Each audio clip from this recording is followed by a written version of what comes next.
Acho que nós já estamos online, né? Já está gravando, acho que nós já estamos conectados. Estamos abertos, Catarina? Sim. Bom, nesse caso, se já estamos abertos, então acho que vamos saudar a todos os que foram pontuais.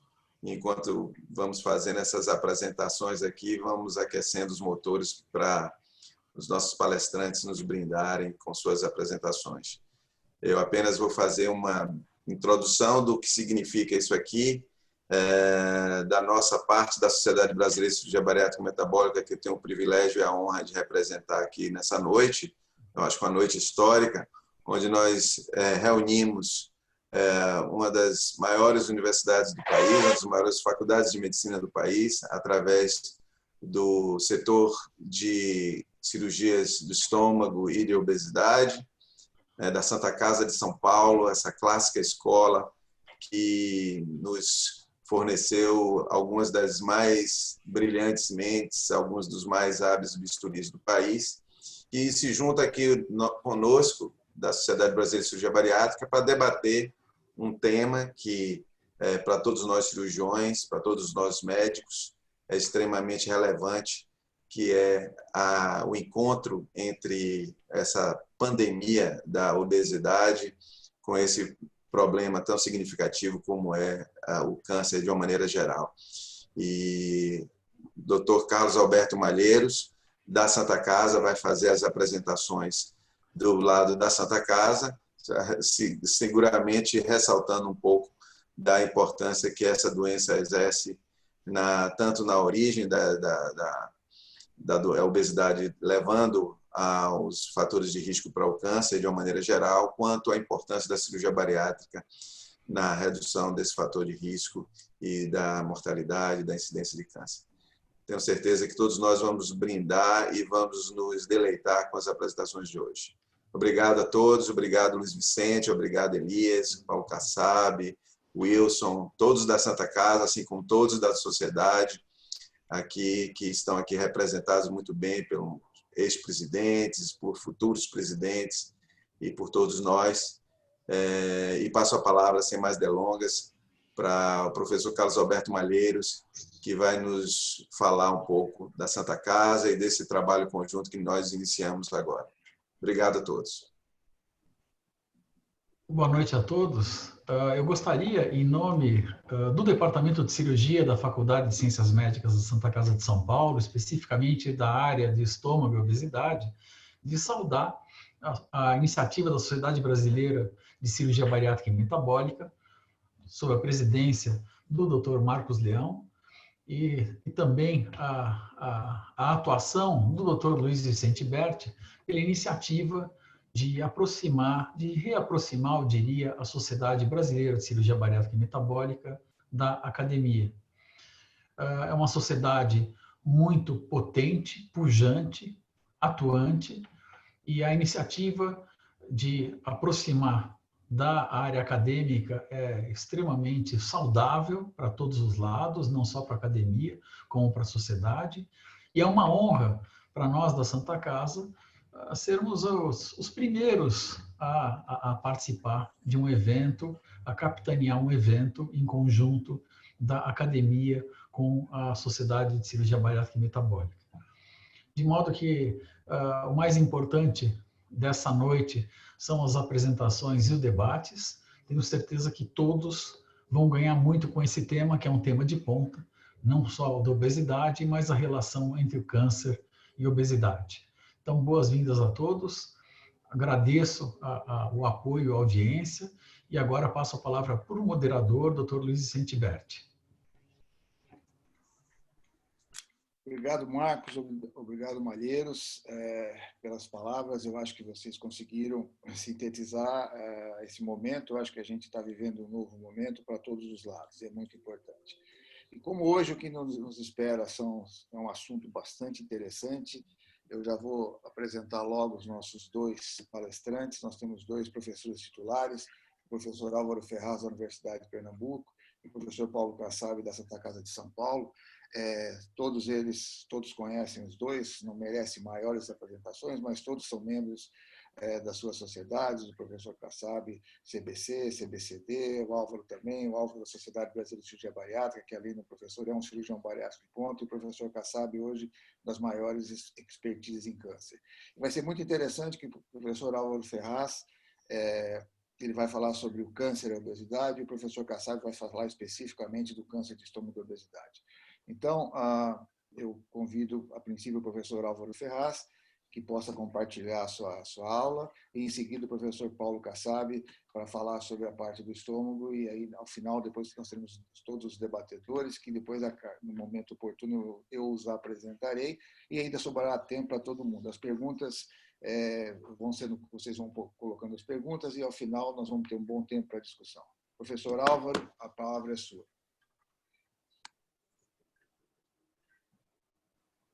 Bert, inicialmente é uma honra e um prazer participar dessa reunião. Agradecer o convite, em especial ao Departamento de Cirurgia da Santa Casa, e um prazer a gente estar revendo os amigos agora de uma maneira um pouco diferente. Um pouco desse assunto de câncer e cirurgia bariátrica, mesmo porque é um assunto, como a gente disse, que abrange duas grandes pandemias e que tem muita coisa nova surgindo a cada dia na literatura e muitos conhecimentos ainda a serem esclarecidos. Mas uma coisa é fato, a associação entre obesidade e câncer ela está cada vez mais presente e está cada vez mais comprovada. Se a gente pega algumas das revisões de grande peso na literatura, a gente vai ver que essa associação ela está muito bem estabelecida em pelo menos 13 tipos de tumores, e alguns tipos de tumor há uma evidente associação, mas que ainda não há uma explicação para esse tipo de incidência. Quando nós analisamos, tanto no sexo feminino como no sexo masculino, a incidência de alguns tipos de câncer com a obesidade é muito grande. E a obesidade hoje é o segundo fator preventivo na incidência de câncer, só perde para o tabaco. Então, é uma das formas com que a gente pode prevenir o aparecimento de câncer tratando a obesidade. E, como eu já disse, em pelo menos 13 tipos de cânceres, essa associação está muito comprovada, que é o meningioma, o adenocarcinoma de esôfago, a tireoide, mama, fígado, vesícula, estômago, pâncreas, colo, rim, útero e ovário. Já elencou essas associações. Eu vou passar rapidamente por alguns dados epidemiológicos e de fisiopatologia, porque eu acho que tem muito assunto controverso que a gente precisa discutir e apontar. Mas um dado muito interessante epidemiológico é que alguns estudos sugerem que o aumento de até 5 pontos no IMC é capaz de aumentar a mortalidade por câncer em cerca de 10%. E uma especial atenção é chamada para os cânceres no homem de esôfago, tireoide, rim, colo, e na mulher de endométrio, vesícula, rim e esôfago. Quando a gente vai analisar os dados fisiopatológicos, a gente vê que alguns principais componentes da obesidade estão diretamente relacionados à carcinogênese. Quer seja o processo inflamatório crônico presente no obeso, quer seja a resistência insulínica, quer seja a neoangiogênese, ou os níveis patológicos muito presentes na fisiopatologia do câncer. E quando a gente vai analisar ainda as alterações microbiônicas, a susceptibilidade genética, essa fisiopatologia só aumenta essa associação. E o que a gente vê na cirurgia metabólica e bariátrica é que ela consegue abranger quase todos esses pilares. Ela melhora a resistência insulínica, ela melhora os níveis de estradiol, ela melhora a obesidade, ela melhora o processo inflamatório crônico, ela tem um papel fundamental na resistência à insulina, nos fatores de crescimento semelhante à insulina, que também está desempenhando um papel importante. Ela restaura a microbiota intestinal e ela tem um papel também fundamental em algumas proteínas relacionadas à obesidade. Então, como a gente vê, nitidamente a cirurgia bariátrica é capaz de prevenir e atuar nas principais bases fisiopatológicas dessa relação de câncer com obesidade.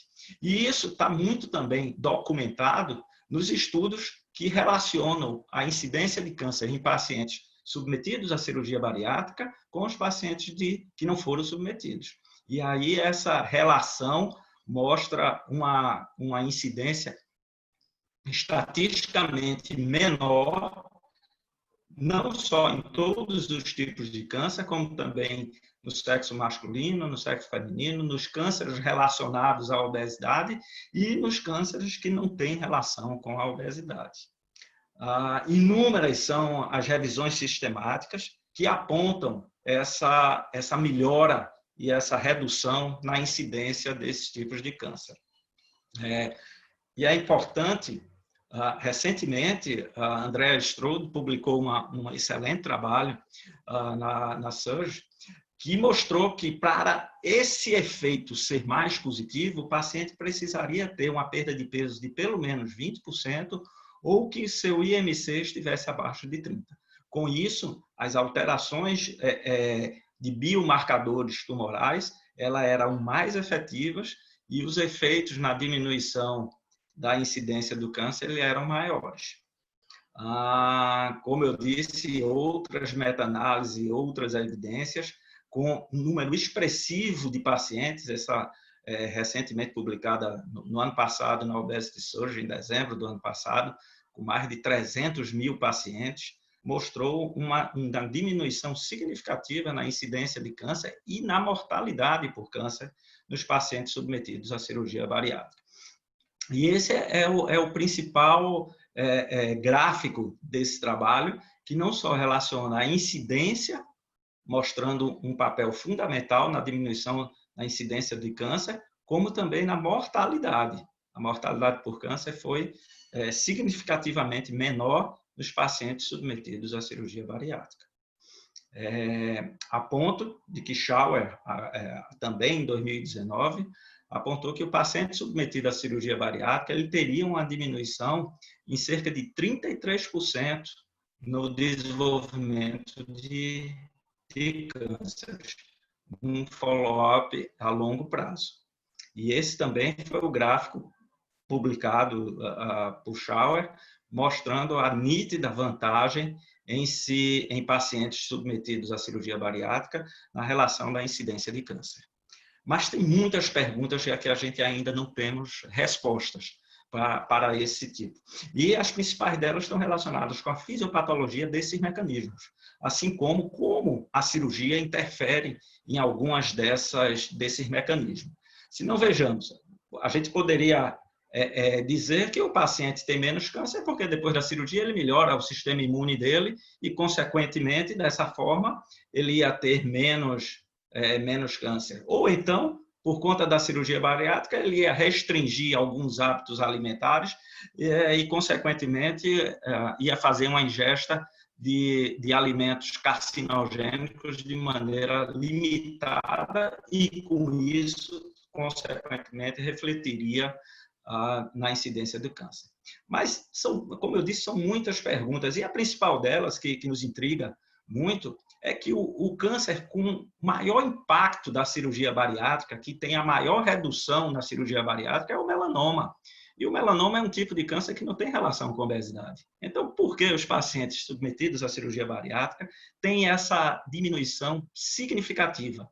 E também, agora em 2019, publicado no JAMA, a gente viu um estudo com mais de 4 mil pacientes que mostrou essa diminuição significativa na incidência de melanoma e também em outros tipos de câncer de pele nos pacientes submetidos à cirurgia bariátrica.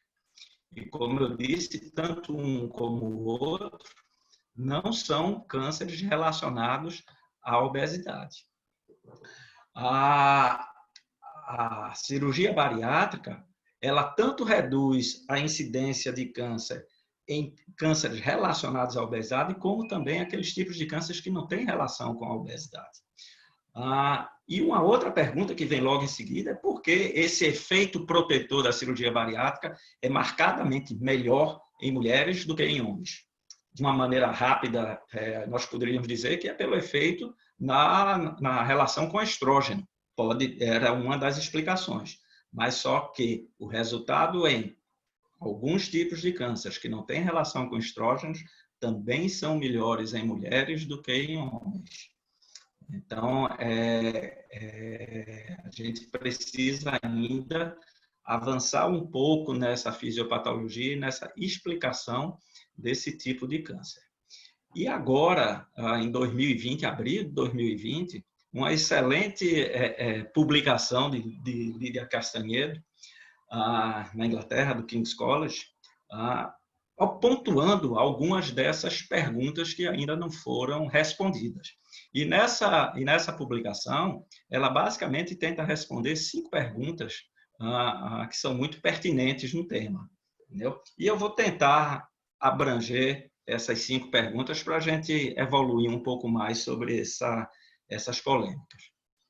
E a primeira dela é quando ela pergunta que tipo de cânceres são mais beneficiados com a cirurgia metabólica e bariátrica, né? E ela consegue apontar que são geralmente mulheres no grupo de pós-menopausa, em que a diminuição do estrógeno tem um efeito muito grande nesse tipo de câncer. E aí elenca o câncer de mama e endométrio após a cirurgia bariátrica. E, coincidentemente, também agora em 2020, nós temos uma publicação do Ishihara, que mostra exatamente essa diminuição significativa nos cânceres de endométrio, mama e ovário em pacientes pós-menopausa que foram submetidos à cirurgia bariátrica. Uma redução significativa, e a gente consegue ver nesse gráfico, na incidência desse tipo de câncer. Mas quando a gente abre um pouco mais essa janela, e aqui eu pego uma outra publicação recente, agora de 2020, a gente são beneficiados com a cirurgia bariátrica.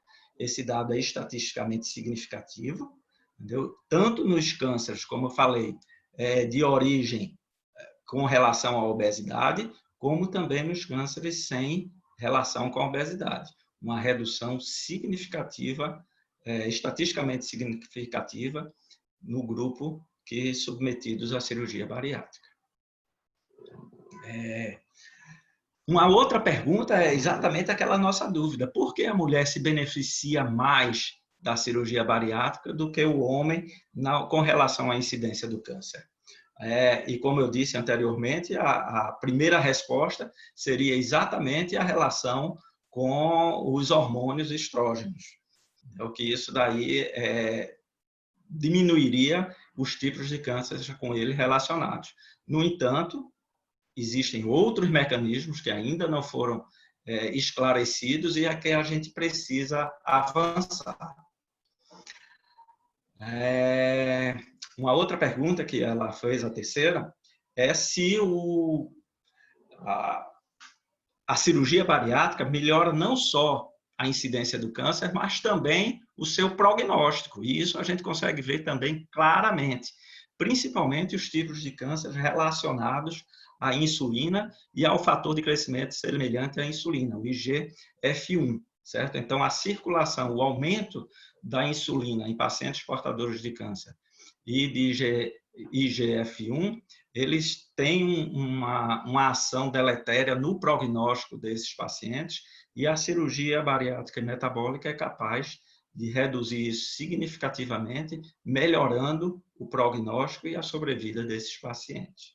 Nós também tivemos uma publicação que mostramos o desaparecimento de várias proteínas relacionadas à carcinogênese e a alguns tipos de câncer nos pacientes 6 meses após serem submetidos à cirurgia bariátrica, o que também demonstra uma ação proteômica protetora da cirurgia bariátrica. Na quarta pergunta dessa publicação, ela questiona se algum tipo de cirurgia seria recomendado para algum tipo específico de câncer. Ou seja, bom, eu vou operar uma mulher, eu quero fazer uma profilaxia lá que é fator de risco de um tumor de mama, será que há uma cirurgia específica melhor para ela? O bypass é melhor do que o sleeve, melhor que uma banda? Enfim, ela não conseguiu identificar na literatura nenhum tipo de diferença. No nosso estudo, que analisamos a análise proteômica, a gente estudou 2 tipos de cirurgia, que foi o bypass e o sleeve. E nenhum dos 2 houve diferença na redução de proteínas relacionadas ao câncer. Mas também, agora em 2020, também uma excelente publicação na Surgery, Obesity and Related Disease, da Stella Tsui, em que ela afirma que o bypass gástrico ele é capaz de diminuir a incidência de câncer não relacionado à obesidade de maneira mais efetiva do que o sleeve. Mas nessa mesma publicação, ela bota na tabela, quando ela faz uma comparação entre banda gástrica com sleeve, não houve diferença, e bypass com sleeve, sem diferença. Isso daqui é uma comparação geral dos casos de câncer. E na tabela número 2 dessa mesma publicação, ela coloca a incidência de câncer nos pacientes submetidos à banda, a bypass e a sleeve. E aí, nessa mesma publicação, você vê que a incidência no bypass é de 1%, enquanto no sleeve 0,76% nos cânceres relacionados à obesidade. E nos cânceres não relacionados à obesidade, a incidência de câncer no bypass foi 0,64% e no sleeve 0,56%. Aí sim, com uma diferença estatisticamente significativa. Enfim, é um assunto ainda que não há um consenso, a gente não conseguiu identificar, a não ser por essa publicação, que algum tipo de cirurgia tem um efeito maior ou menor. Na avaliação de Strode, quando eu mostrei no trabalho inicial, ela pontua que o importante é uma perda de peso mais de 20% do peso total do paciente, ou que o paciente consiga reduzir o seu IMC para valores abaixo de 30, para poder ter um efeito protetor. E aí eu acho que agora é a última pergunta e a pergunta que atualmente merece a maior discussão, com relação à incidência do refluxo em alguns procedimentos bariátricos e a incidência de câncer nessas cirurgias. Então, a gente sabe, obviamente, que o sleeve ele tem uma maior incidência de refluxo no pós-operatório. Vários trabalhos mostram o surgimento importante de esôfago de Barrett nos pacientes pós-sleeve e que, teoricamente, essa cirurgia da junção esôfago-gástrica de maneira significativa. Então, a gente precisa dar uma olhada nos números para ver o que é que está acontecendo e nas publicações para exatamente debater isso daí. E quando a gente vai fazer uma análise dos cânceres gastrointestinais após a cirurgia bariátrica, e eu não vou me estender muito nisso, porque o Kassab com certeza vai explorar mais, é uma incidência pequena, mas rara, mas é considerável e precisa ter um alto grau de suspeição para ser identificado de maneira precoce. Em 2019, agosto de 2019, nessa publicação, nessa revisão, foram identificados 33 casos, sendo 29 após bypass e 4 após sleeve. Desses 4 de sleeve, 1 na junção e 3 gástricos. E no bypass a gente vê que tem 14 no estômago excluso, 3 no Pautis, 4 na junção, 3 no esôfago distal, 2 no duodeno, 2 na cabeça do pâncreas e 1 no colo esquerdo. Também em dezembro de 2019, numa publicação asiática, o Amashita identificou 40 pacientes pós cirurgia bariátrica, sendo 13 de bypass, 7 de banda, 7 de sleeve, 7 de gastroplastia vertical com banda e 6 outras cirurgias. Então, 40 casos de câncer pós-cirurgia bariátrica nessa revisão de dezembro de 2019. Esse outro trabalho é muito interessante, eu queria mostrar para vocês, exatamente para a gente discutir, que foi apresentado na Obesity Week de 2019. E tem uma casuística muito grande, de mais de 4.000 pacientes, na qual ele biopsiou a junção esôfago-gástrica com o intuito de identificar esôfago de Barrett, displasia e neoplasia precoce nessa região. E ele dividiu em 2 grupos, o grupo de sleeve e duodenal switch, e 853 pacientes submetidos a bypass.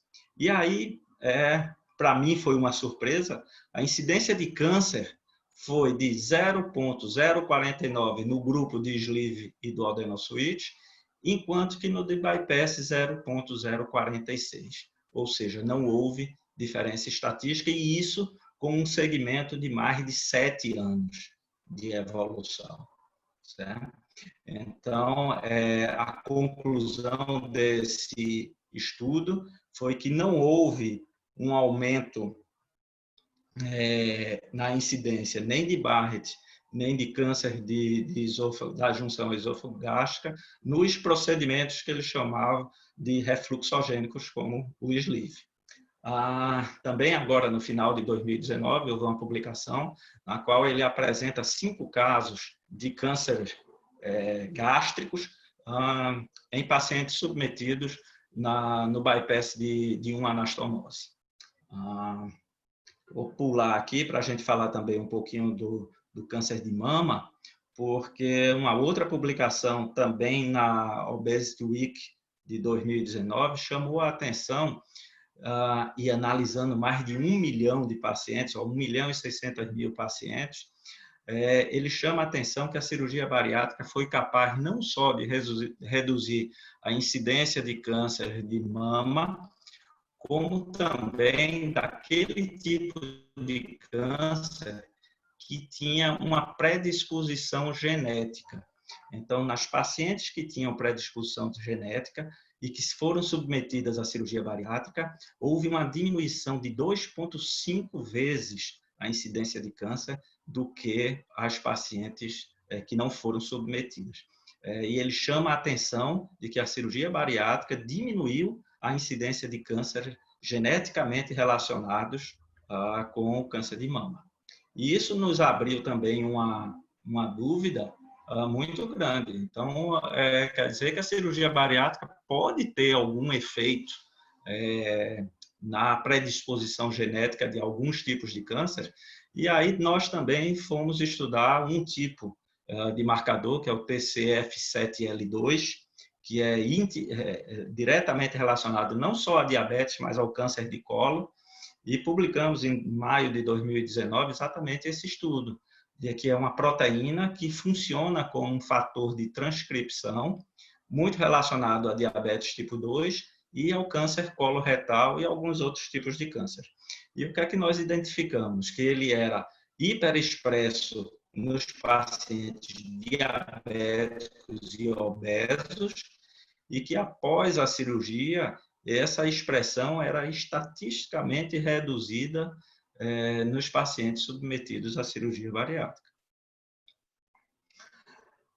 E para terminar, eu quero falar 2 pontos também muito polêmicos nos últimos anos, que é com relação à incidência de câncer coloretal e cirurgia bariátrica. Em 2 publicações identificadas na literatura, ele chama a atenção que houve aumento no câncer de colo retal e aumento na mortalidade do câncer coloretal nos pacientes que foram submetidos à cirurgia bariátrica.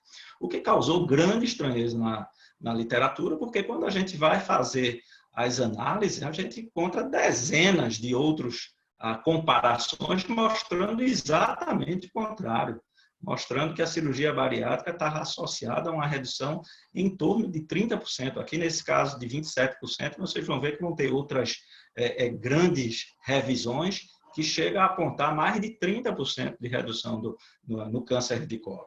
E quando a gente vai analisar alguns biomarcadores do câncer de colo, a gente vê que a cirurgia bariátrica tem uma redução significativa, principalmente no COX-1, que é um biomarcador muito potente, para um gene muito potente na gênese do colo retal.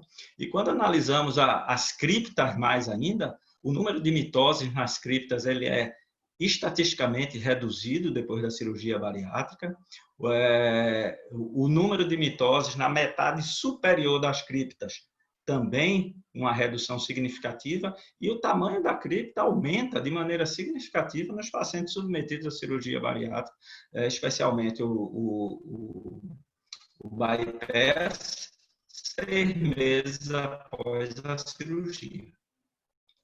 Nessa revisão, como eu já disse agora, de 2020, com mais de 7 artigos, envolvendo mais de 1 milhão de pacientes, veio mais de 35% nos pacientes submetidos à cirurgia bariátrica, o que demonstra assim, uma nítida proteção nesse tipo de câncer nos pacientes submetidos à cirurgia bariátrica. E outra grande polêmica também foi o trabalho nacional do grupo da USP, que levantou a hipótese de potenciais alterações pré-malignas no estômago excluso de pacientes submetidos a bypass.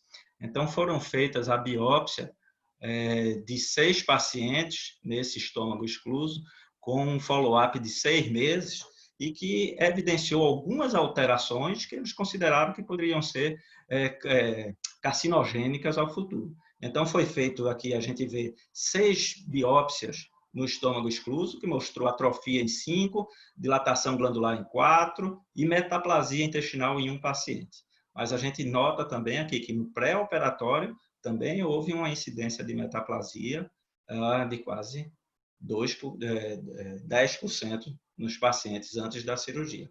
E aí, quando a gente vê o mesmo grupo da USP, em 2007, publicou uma outra análise, agora envolvendo 40 pacientes, na qual foi biopsiado 35 estômagos exclusos, e com um follow-up de 77 serológicos, mas identificaram alterações importantes de gastrite eritematosa, gastrite hemorrágica e gastrite atrófica nesses pacientes, mas que não houve nenhum caso de lesão nesses pacientes.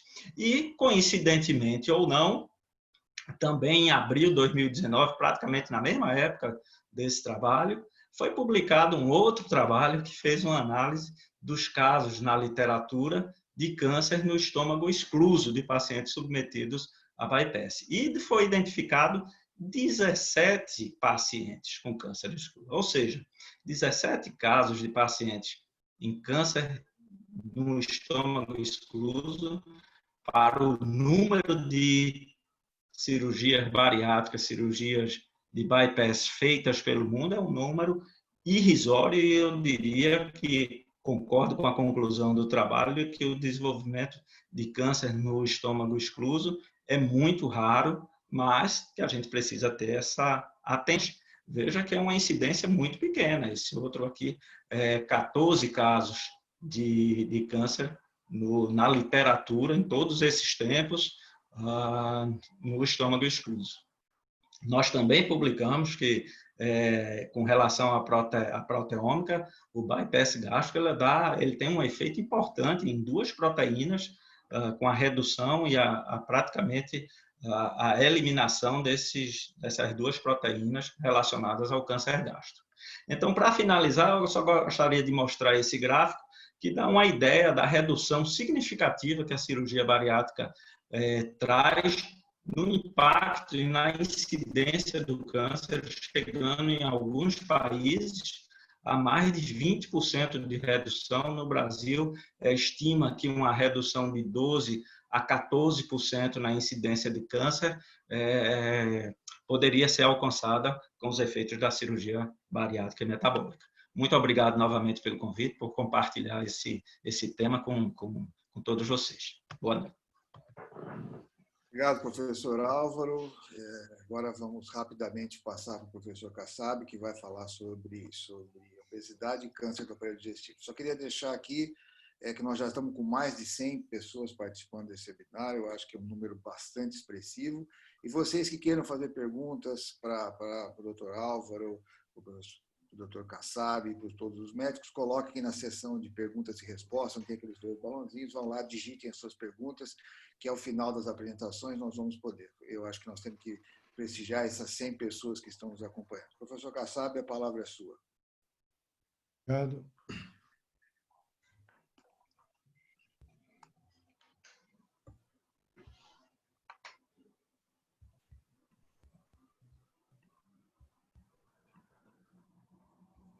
Está dando para ver aí? Sim, muito bem. Então, vamos lá. Então, em primeiro lugar, eu queria agradecer, em nome do Departamento de Cirurgia da Faculdade de Ciências Médicas da Santa Casa de São Paulo, convite que é muito honroso, agradecer ao professor Marcos Leão, a receptividade da ideia, é extraordinária a iniciativa. O professor Berti, é o homem de trás de tudo, é a eminência parda que está nos ajudando a fazer isso, é um homem que está sendo pioneiro nisso e deve a ele ser dado os créditos. Eu acho que todos sabem que eu lidero um grupo, eu sou muito mais ligado ao câncer do estômago, mas eu tenho um grupo excelente, composto por profissionais, a começar pelo professor Malheiros, professor Elias, professor Wilson, que são todos ligados à obesidade e com quem eu aprendo um pouco, e acompanho as novidades do dia a dia da cirurgia bariátrica. E dizer que falar depois do professor Álvaro é dificílimo, né? Um homem de altíssimo nível, um pesquisador que certamente tirou aí todas as dúvidas que vocês possam ter. Enfim, vamos lá. Então, eu não tenho conflito de interesses e eu começo mostrando aqui um artigo que o professor Elias, no qual ele comentava um artigo publicado pelo professor Adams em 2009, lá mostrando já naquela época os efeitos da cirurgia bariátrica na redução do câncer, que de fato, como mostrou o professor Álvaro, a meu ver, tem um efeito significativo. Então, isso já chamava a atenção desde aquela época, com publicações há quase 15, 20 anos, já mostrando isso. E a grande epidemia do século XXI é essas duas grandes epidemias, obesidade e câncer, né, que é justamente as duas áreas, das duas temas dos quais se ocupa a nossa área lá na Santa Casa. Então, a gente falando um pouquinho sobre isso, se formos olhar o custo dos procedimentos não bariátricos, explode, não vou colocar aí os slides, mas explode o custo da obesidade em pacientes não portadores de câncer. Mas o American Institute for Cancer Research mostrava elevações alarmantes nos cânceres relacionados à obesidade no adulto jovem. E isso é muito importante. É uma pesquisa liderada pelo governo americano e o professor Álvaro já mostrou esse quadro e o meu tema é obesidade e câncer do aparelho digestivo. E eu mostro aqui, vejam, senhores, os 13 cânceres, né? Eu não vou falar dos outros, mas vejam, esôfago, cárdia, estômago proximal, fígado, vesícula biliar, pâncreas e colo retal, ou seja, 7 tipos de câncer diretamente ligados, 6 tipos de câncer do aparelho digestivo diretamente ligados à obesidade. E essa proporção de casos que são atribuíveis ao excesso de peso nos Estados Unidos em 2011 a 2015 foi muito bem estudado e publicado pelo professor Islami há 2 anos. E vejam os senhores aqui que, se você for ver o risco relativo, tem aqui, então, o fígado 1,59, esôfago 1,48, estômago 1,31, vesícula biliar 1,29, pâncreas 1,14 e colo retal 1,04, ou seja, todos os cânceres do aparelho digestivo com um significante aumento quando relacionados ao excesso de peso. E o professor Wilson Freitas, que vai participar e vai brindar vocês depois nos debates, publicou um belíssimo artigo há 2 anos, mostrando justamente a inflamação sistêmica nesses pacientes obesos mórbidos que foram submetidos à cirurgia, mostrando a melhora. Ele ainda espero, e já está em andamento, novos estudos decorrentes daquele material que ele coletou, mostrando justamente isso, né? A melhora nos níveis dos marcadores bioquímicos e, principalmente, a melhora aqui nos níveis da adiponectina, né? E mostrando, então, a diminuição do risco inflamatório nos doentes submetidos à cirurgia bariátrica. E aí você tem inúmeros estudos, esse estudo do professor Ohara, publicado há menos de um ano, os colegas lá de Hiroshima, mostra justamente esse quadro, quer dizer, a relação da leptina com o gasto energético, né? A diminuição da ingestão. Então, e isso levando à neoplasia, à inflamação, aqui por todas essas vias. O professor Álvaro já mostrou, inclusive, alguns estudos dele, do grupo dele próprio, mostrando as vias de sinalização através do JAK, do PIC, etc, etc. Então, e isso, no estômago particularmente, veja que interessante, mostrando exatamente isso, quer dizer, a leptina e a metaplasia na mucosa gástrica, né? Mostrando, então, como ela ativa aí o lisossoma, diminui a lipase, aumenta a lipoproteína, vai estimular a beta-catenina, que todos sabem que é bastante relacionada ao câncer de estômago, e, através daquelas outras vias genéticas, vai levar à metaplasia e ao aumento do câncer de estômago. Vejam aqui o receptor da leptina, que também está envolvido nesse outro estudo, em outros estudos com câncer de pâncreas, propriamente dito. Vejam-se que esse estudo chinês, bastante amplo também, mostrou das evidências dos mecanismos moleculares e epidemiológicos, o aumento do câncer do pâncreas. Então, o papel das adiponectinas, o papel inflamatório das citoquinas, a resistência à insulina, os hormônios sexuais, o metabolismo lipídico, o metabolismo de glutamina do nitrogênio, né, e o efeito imunossupressor. Então, veja que quando o indivíduo emagrece, tudo isso melhora e vai diminuir com certeza a incidência de câncer, eu não tenho dúvida nenhuma disso, né? As vias são muito interessantes, vejam os senhores aqui, os adipócitos estimulando aquelas células estreladas que vão ser as precursoras da metaplasia e do câncer do pâncreas. Eu não vou me deter muito nisso, mas são publicações bastante recentes, mostrando a relação também do câncer pancreático com a obesidade, né? Então, aqui vejam os senhores aqui, os ácidos graxos entram na corrente sanguínea, vão provocar resistência à insulina no músculo, no fígado, no tecido pancreático, e vem aí as adipocinas, altera a microbiota. Esse é um outro campo de muito estudo e acaba levando, então, a alterações nos receptores de adiponectina e leptina na superfície celular. E é interessante que a adiponectina vai aí diminuir a apoptose, promovendo a maior divisão celular.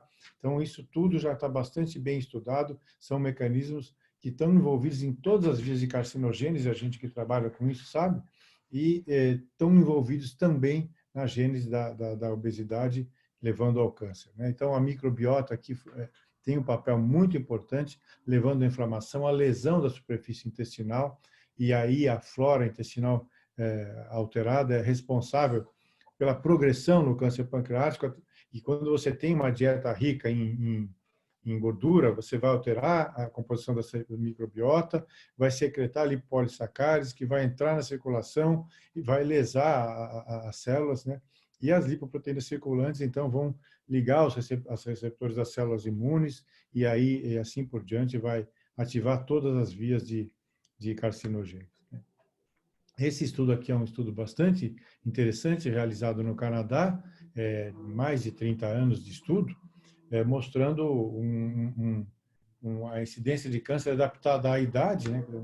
Vejam os senhores que nos homens aumentou francamente aqui, e nas mulheres e nos homens de 30 a 39 anos, vejam que teve um pico aqui, veja, daqui nos anos 70, depois dos anos 2000 em diante, a subida foi enorme, quer dizer, aumentou significativamente muito mais do que nos anos anteriores a incidência de câncer em homens jovens, né, de 30 a 39 anos.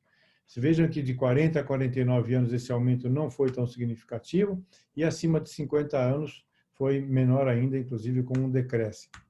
Então, vejam que isso tudo, mostrando de novo aqui atrás, né, ocorreu no paciente jovem, o que mostra aquele primeiro diapositivo que a gente mostrou, da epidemia que se tornou a obesidade, que se tornou o câncer no mundo todo, né?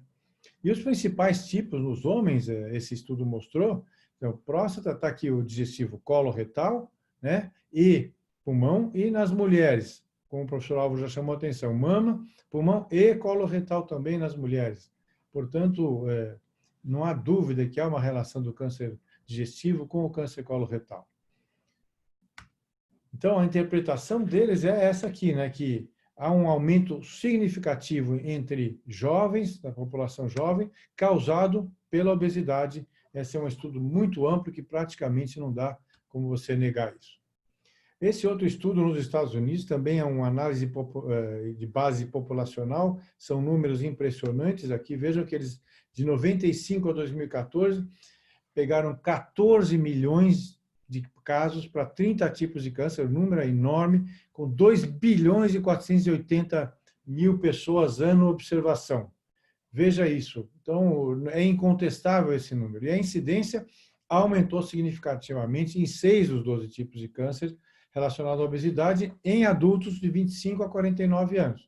E nesses 6, vejam aqui, tem 3 do sistema digestivo, né? Coloretal, vesícula biliar e pâncreas, novamente confirmando as informações que nós havíamos dado há pouco. E vejam, senhores, e isso aqui é muito interessante, a mudança percentual anual no câncer de pâncreas, por exemplo. Então, o que aconteceu? De 45 a 49 anos, aumentou 0,8%. De 30 a 34 anos, já pulou para 3 vezes mais, 2,34%. E se a gente viu de 25 a 29 anos, 4,34%, um aumento substancial quando você compara o jovem com o sujeito mais idoso nos últimos anos, nesse estudo americano. E se olharmos aqui esses gráficos, vejam os senhores aqui embaixo, nessa linha amarelinha, vai desde 1910 até 1990, quer dizer, são 80 anos de segmento, tem todos os tipos de câncer aqui. Nós vamos só nos ater aqui aos digestivos, então veja aqui coloretal, o aumento que está ocorrendo aqui nos últimos anos. Vejam aqui os senhores o esofágico, como já foi demonstrado anteriormente, vesícula biliar, né? Cárdia, que aqui eu penso que isso aqui, essa curva seja muito maior do que aparece aqui. E continuando, fígado e vias biliares intrahepáticas e pâncreas, como já acabamos de citar. Então, veja que não há dúvida que isso está aumentando nitidamente e essa relação com a obesidade é inequívoca. Esse outro estudo, então, falamos um pouco de gênese, falamos de câncer pancreático, e aqui esse estudo é muito interessante. É a associação da obesidade com risco de início precoce de câncer coloretal entre mulheres. E vejam, senhores, aqui ele pega apenas o índice, o IMC atual. Então, ele vai vendo se está de 18 a 22, 23 a 29, e olha o que acontece. Se o IMC já está... O 18 a 22 é o base que ele tomou como controle. 23 a 24 já aumenta o fator de risco 1,27 e ajustado 1,33. Se o IMC está de 25 a 29, já aumenta 1,32 e ajustado 1,37. Mais do que 30 de IMC, brutal, 1,86 e 1,93 ajustados. Vejam, senhores, que interessante. Então, o professor Álvaro citou esse artigo agora há pouco, quer dizer, cada 5% de aumento vai aumentar 1,18% na chance de câncer coloretal. De 1,18% em risco, não por cento. Em pacientes sem história de câncer coloretal, a mesma coisa, vejam aqui então a base, 1,22 e 1,27, de 25 a 29, 1,36 e 1,40, e mais de 30, 1,82 e 1,88. Em pacientes que não fizeram endoscopia nos últimos 10 anos. Então, veja que também nesses houve aumento, não há como negar. Então, vejam aqui, 23 a 24, 25 a 29, números semelhantes ao que a gente observou anteriormente. Então, e mais de 30 de IMC, então, 2, quer dizer, então, em pacientes que não tinham feito endoscopia nos últimos 10 anos. E esse aqui, eu acho mais impressionante para mim, nesse estudo, foi isso aqui. Eles calculavam o risco de câncer coloretal baseados no índice de massa corpórea que essa jovem tinha com 18 anos de idade. Então, vejam aqui, o basal seria 18 a 20 de IMC, e olha isso aqui, já com 21 a 22. Então, já houve um aumento de 1,34 no risco relativo, e mais de 23, 1,72 no risco relativo. Isso é bastante impressionante, porque você consegue prever praticamente o que vai acontecer com aquela jovem obesa quando ela tem 18 anos de idade. E se a gente for olhar o ganho de peso, baseado no ganho de peso desde que essa jovem tinha 18 anos, vejam, senhores, que menos de 5 quilos é a base. Se ela ganhou de 5 a 20 quilos, o risco relativo já aumenta. Se ela ganha de 20 a 39 quilos, aumenta brutalmente o dobro. E se ela ganhou mais de 40 quilos, o que nos Estados Unidos é muito comum, o aumento, o risco relativo vai para 2,25. E essa mudança nessa distribuição da idade, quer dizer, ela foi observada em inúmeros outros estudos, e esse outro estudo aqui de 17 anos, em 2.600.000 casos relacionados à obesidade, com 70% de mulheres, e nos não relacionados à obesidade, 32% em mulheres. Então, vejam, senhores, que dentro da atualidade, que a gente deve trazer a proteção à mulher em todos os aspectos, nesse aspecto é muito importante, quer dizer, conscientizar as mulheres do risco que a obesidade traz à saúde delas em todos os sentidos. Então, vejam aqui os senhores, eu não vou perder muito tempo aqui, que tem aqui os grupos, né, os grupos hispânicos nos Estados Unidos e acima de 50 anos tiveram um risco relativo maior, mas quando passa de 65 anos, esse risco cai. Então, vejam que o risco de 65 é relativamente, significativamente menor do que os homens jovens, e nas mulheres foi mais ou menos a mesma coisa, né? Ele foi muito menor nas pessoas de maior idade, quando comparado com mulheres de 50 a 64 e mulheres de 20 a 49 anos. Então, aqui só coloquei isso aqui. Esse é um paciente que o professor Malheiros, o professor Wilson, o professor Elias operamos juntos. É um câncer de estômago. Esse é o padrão de doente que a gente tem operado hoje. Então, esse doente já foi operado há alguns anos, mas eu quero mostrar aqui as duas doentes que operamos a semana passada. E no último mês, nós praticamente só fizemos gastrectomia total. E todas praticamente mulheres e todas praticamente obesas. Ainda hoje, no ambulatório, marcamos 2, 3 cirurgias, mulheres obesas, câncer de estômago, câncer da porção superior do estômago, câncer da cárdia. Então, esse é de fato uma epidemia que a gente está sentindo, está aparecendo no nosso serviço, isso no nosso dia a dia, são fotos das últimas semanas de doentes operadas por nós lá no nosso serviço.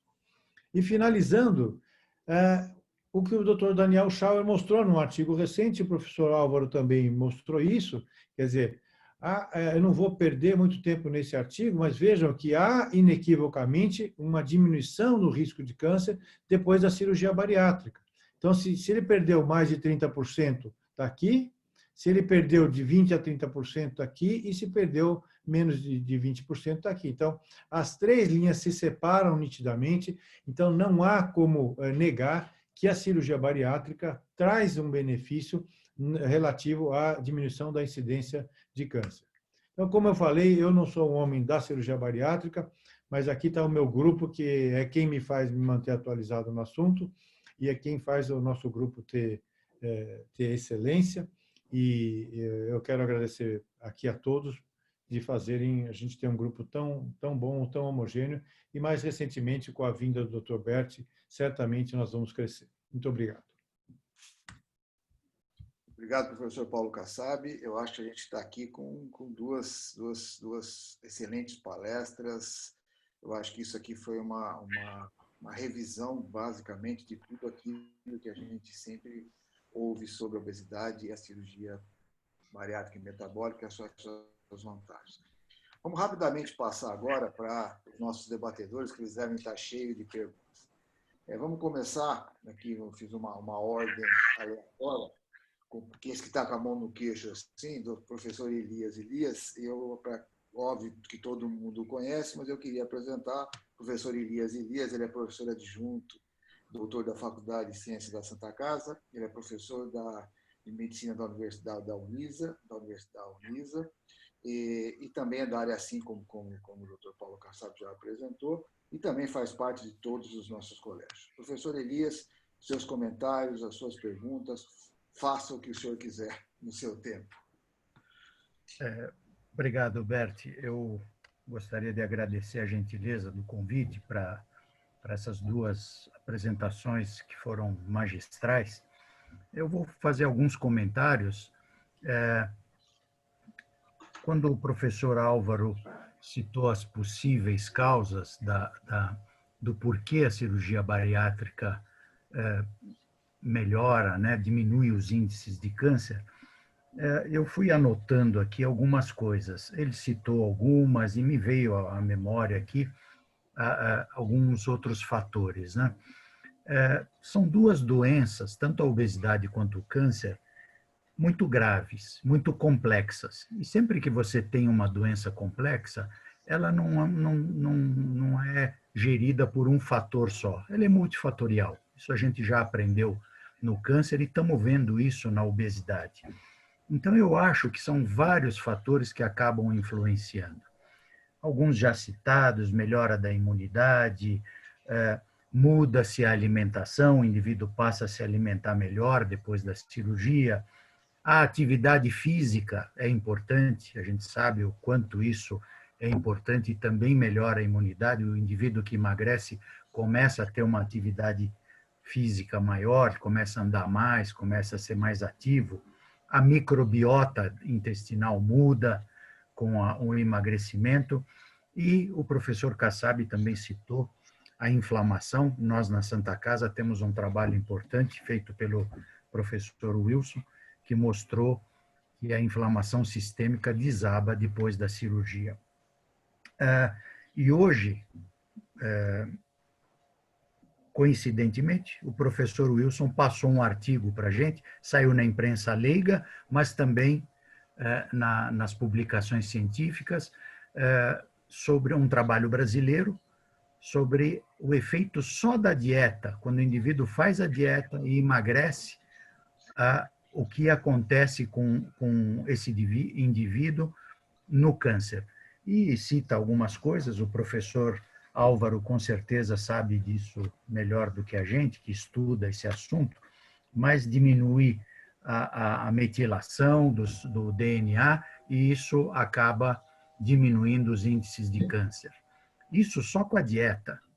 Quer dizer, esse estudo ainda vai ser ampliado e eles vão falar também sobre a cirurgia bariátrica, o efeito da cirurgia. É uma segunda parte desse estudo que vai ser publicado em breve. Mas só com o efeito da dieta já existe essa alteração no DNA desses indivíduos, diminuindo a chance de câncer.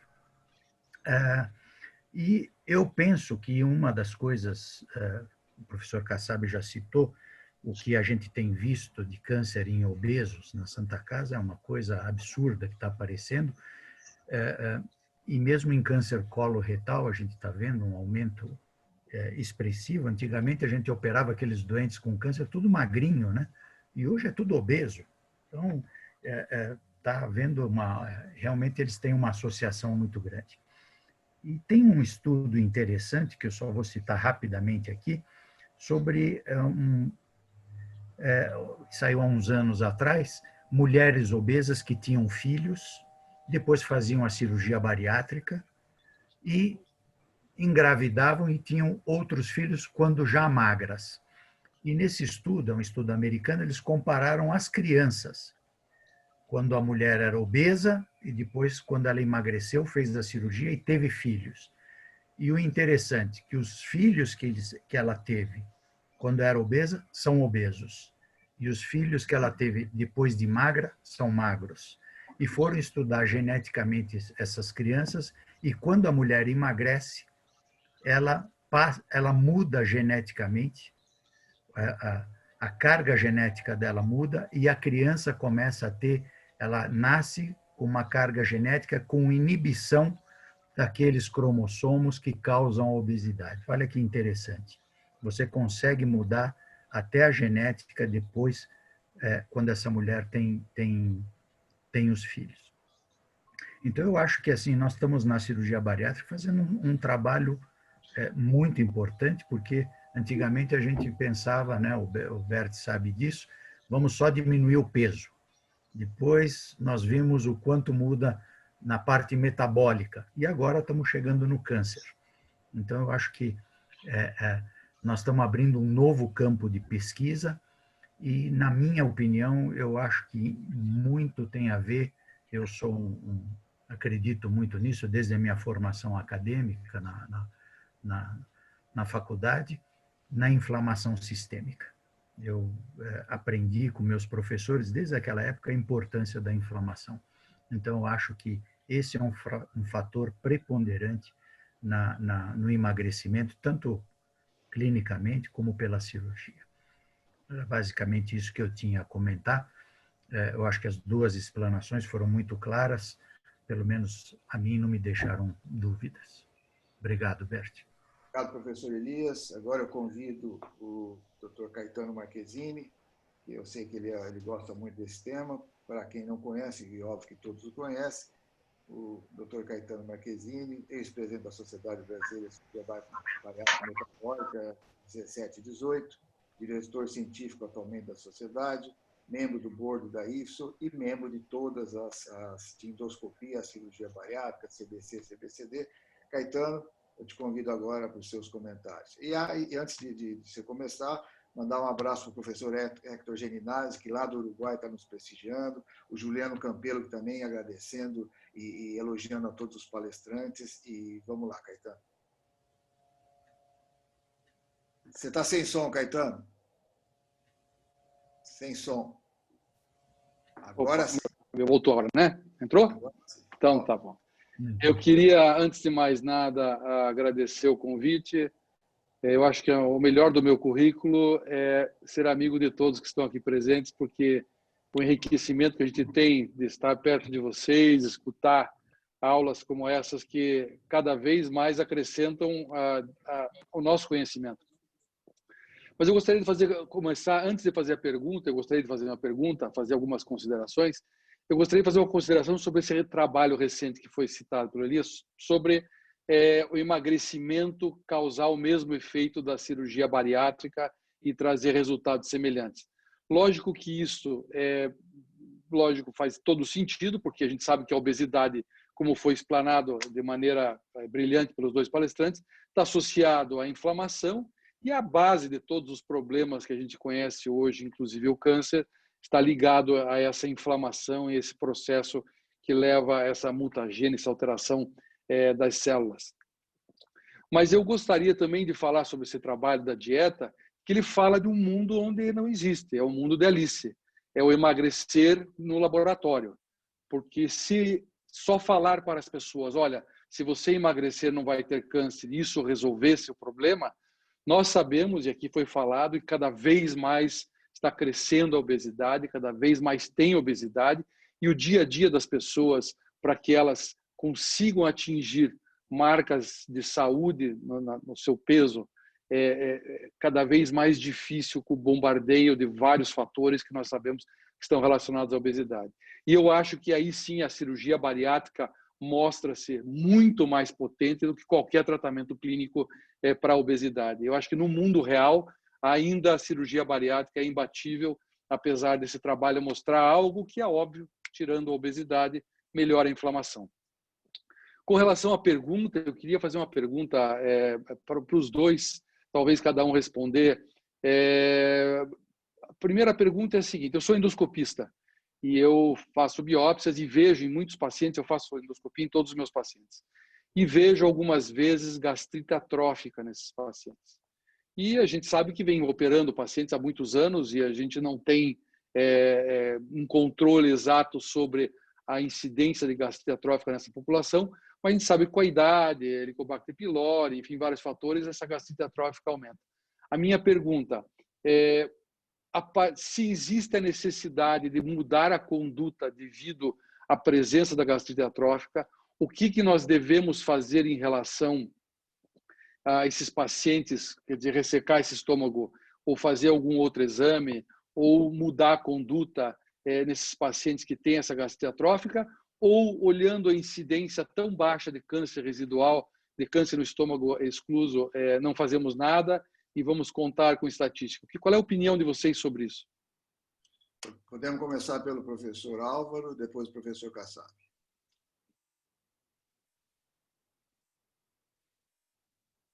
Realmente eu considero uma preocupação. E o que eu não consigo entender é essa dificuldade que principalmente a literatura americana mostra em se fazer segmentos com endoscopia, entendeu? Tanto no pré-operatório como no pós-operatório. Então, pacientes que têm gastrite atrófica, eles precisam ser seguidos. Quer tenham sido submetidos à cirurgia bariátrica, quer não tenham. A gente sabe que há uma relação importante e desse modo, eles precisam ter esse segmento. Eu não mudaria a conduta, entendeu? No entanto, evitaria fazer um bypass deixando um segmento excluso de estômago num paciente sabidamente com gastrite atrófica, mas eu investiria no segmento pós-operatório com endoscopia. Então, faria pelo menos uma vez por ano com biópsia e aí se mostrar uma estabilidade, aumentar para de 2 em 2 anos e fazer esse segmento rígido no pós-operatório com endoscopia. Eu não consigo entender essa dificuldade que o mundo americano e às vezes até mesmo europeu tem com a solicitação do exame de endoscopia. Eu peço endoscopia rotineiramente para os pacientes, todos no pré-operatório e no pós-operatório, pelo menos no primeiro ano, no segundo ano e a partir daí, dependendo dos achados. Bom, eu vou fazer um comentário. Caetano, sua pergunta foi extraordinária, ainda mais para mim que amo esse assunto. Então, há realmente um fenômeno de mudança no epitélio subcárdico quando a gente faz o bypass, né? A derivação. Mas há também quando se faz o sleeve. Então, a minha visão, assim, a gastrite atrófica ela aumenta até 30 vezes a incidência de câncer, principalmente quando em mulheres e principalmente se de origem autoimune, ou mesmo em gastrite atrófica originária do H. pylori. Então, na minha visão, se você vai fazer um bypass num indivíduo com gastrite atrófica, na minha visão, eu não tenho dúvida que é obrigatório ressecar o estômago excluso. Eu não tenho dúvida nenhuma com isso. Nenhuma. Se você vai fazer um sleeve, aí você vai fazer a vigilância, como o professor Álvaro citou, com o uso de luz branca de alta resolução, com luz de NBI, com corante, né, com aquela vigilância clássica que se faz na gastrite atrófica. Eu não tenho dúvida nenhuma.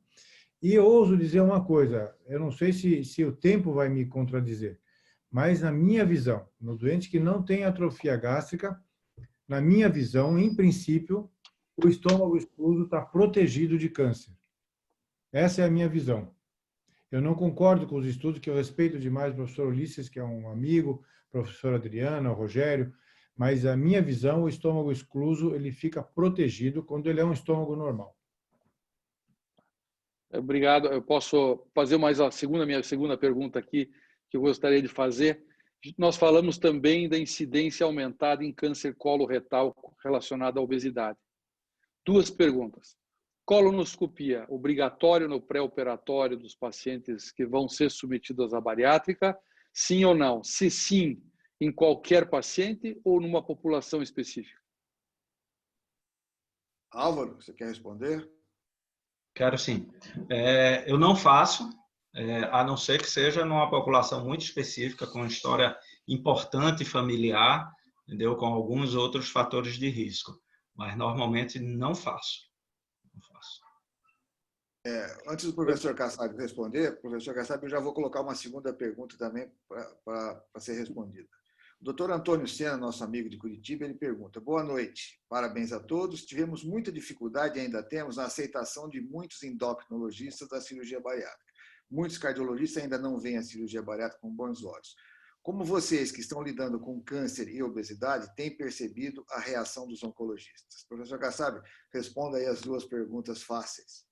Bom, eu vou começar com os oncologistas. Isso, na minha visão, a coisa está mudando rapidamente. Eu tenho recebido solicitações de oncologistas, e o professor Elias também, para fazer bypass em doente em segmento de câncer de mama, que foi operada, em pacientes com síndromes de câncer familiar. Então, está mudando a percepção. Eles estão percebendo que, para seguir os doentes, inclusive, para tratar ou fazer o tratamento oncológico, a obesidade é absolutamente prejudicial. Então, a percepção deles, com certeza, está mudando e vai mudar daqui para diante cada vez mais. Com relação à colonoscopia, Caetano, eu faço, qualquer doente que vai fazer bariátrica acima de 40 anos, eu faço. E nos grupos específicos, quer dizer, síndrome de Lynch, parente de primeiro grau com câncer, mama, colo retal, estômago ou ovariano, eu faço em todos.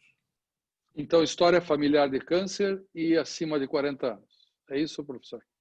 Exato. Legal. Exato. Exato. Obrigado. Obrigado, Beth. Isso. Agora, dando sequência, já que citaram o senhor, doutor Wilson, como grande, colocou esse artigo no grupo hoje, para quem não conhece, eu queria apresentar o professor Wilson de Freitas Júnior.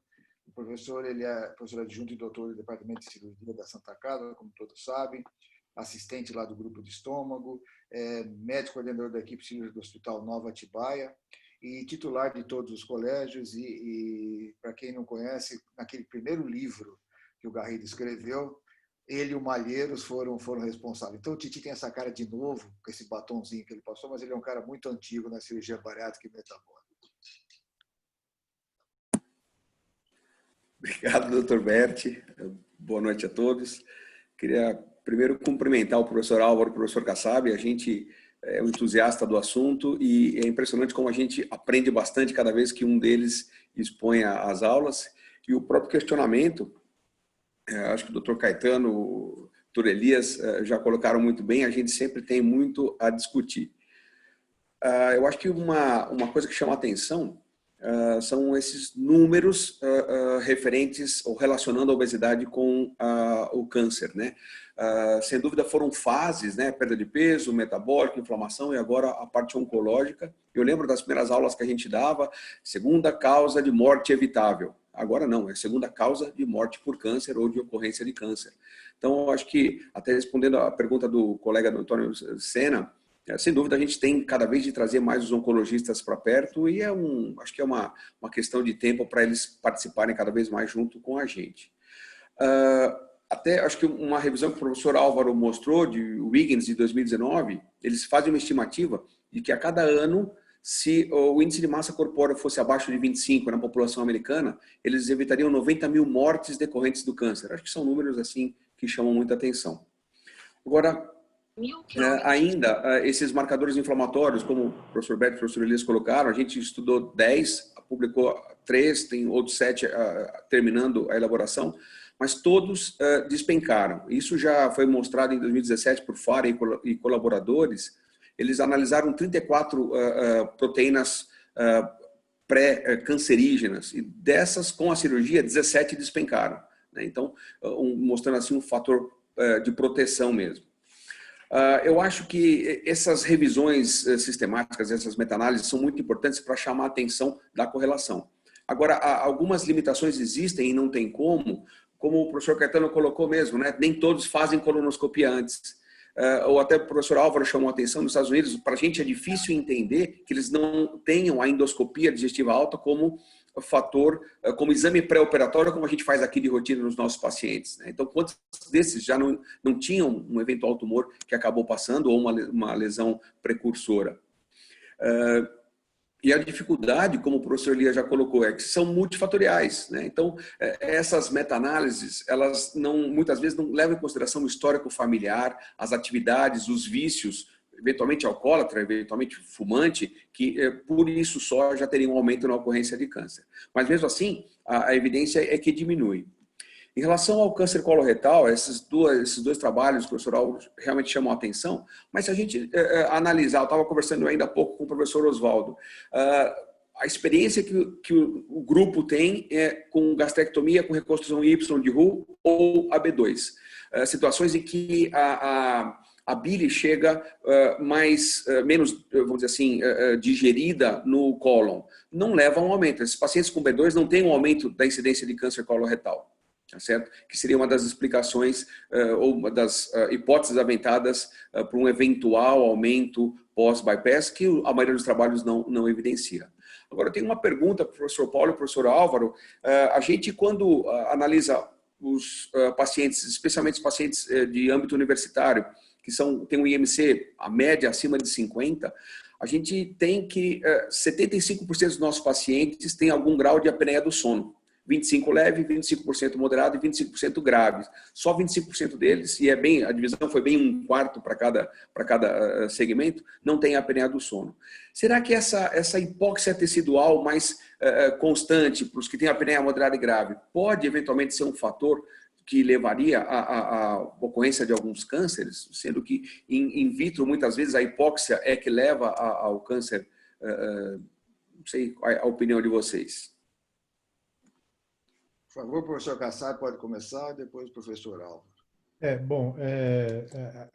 A história da hipóxia tecidual e a geração de radicais livres é um estudo muito interessante. O problema é como fazer a análise disso séria, bioquimicamente falando. Então, nós, por exemplo, estudamos a presença de radicais livres em áreas peritumorais no estômago e demonstramos isso. O problema na hipóxia é como você correlacionar o momento da hipóxia com a elevação desses radicais no tecido-alvo que você quer.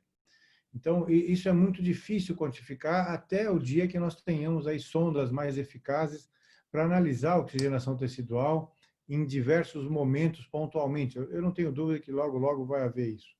Mas acho que a hipótese é muito interessante, quer dizer, hipóxia tecidual, radical livre, câncer, né? Eu acho que isso é uma coisa que deve ser estudada. Eu desconheço, viu, Wilson, alguma publicação relacionando a apneia do sono com incidência de câncer. Agora me fez lembrar que o professor Edmundo ele estudou a mortalidade no pós-operatório de superobesos e tentou identificar alguns fatores de risco. E dentre esses fatores de risco, a apneia do sono era um deles. Era o sexo masculino, a apneia do sono e o IMC. Eram os principais fatores de risco de mortalidade nos pacientes superobesos. Agora, especificamente com relação ao câncer, eu desconheço, mas que tem toda essa lógica realmente da hipóxia, da perpetuação do processo inflamatório. Com certeza isso deve ter algum impacto, mas eu não conheço nenhum estudo que correlacione isso. Aliás, professor Álvaro, até hoje eu cito o score de Recife que ele apresentou em 2012, foi muito interessante. Dando sequência agora à nossa pleiade de experts, vamos convidar o professor Antônio Carlos Valese, vice-presidente eleito da Sociedade Brasileira de Cirurgia Bariátrica e Metabólica, atual diretor médico, e também titular de todos os colégios, desde o CBC, CBCD e todos os outros. Professor Valese, a palavra é sua.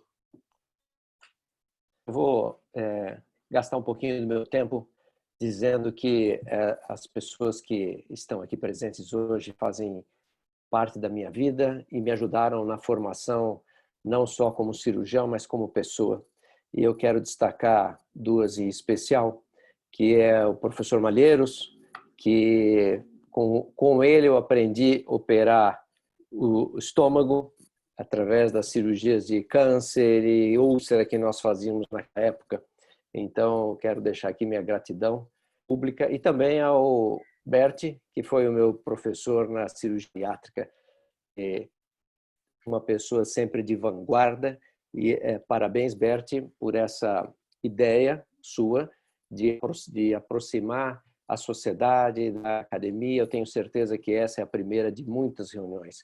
E as outras pessoas aqui que o convívio me fez ter uma afeição muito grande por vocês e com quem eu aprendi muito. O Álvaro, o Wilson, meu irmão Caetano, o Paulo Kassab, o Elias, o Fábio Viegas e o Oswaldo.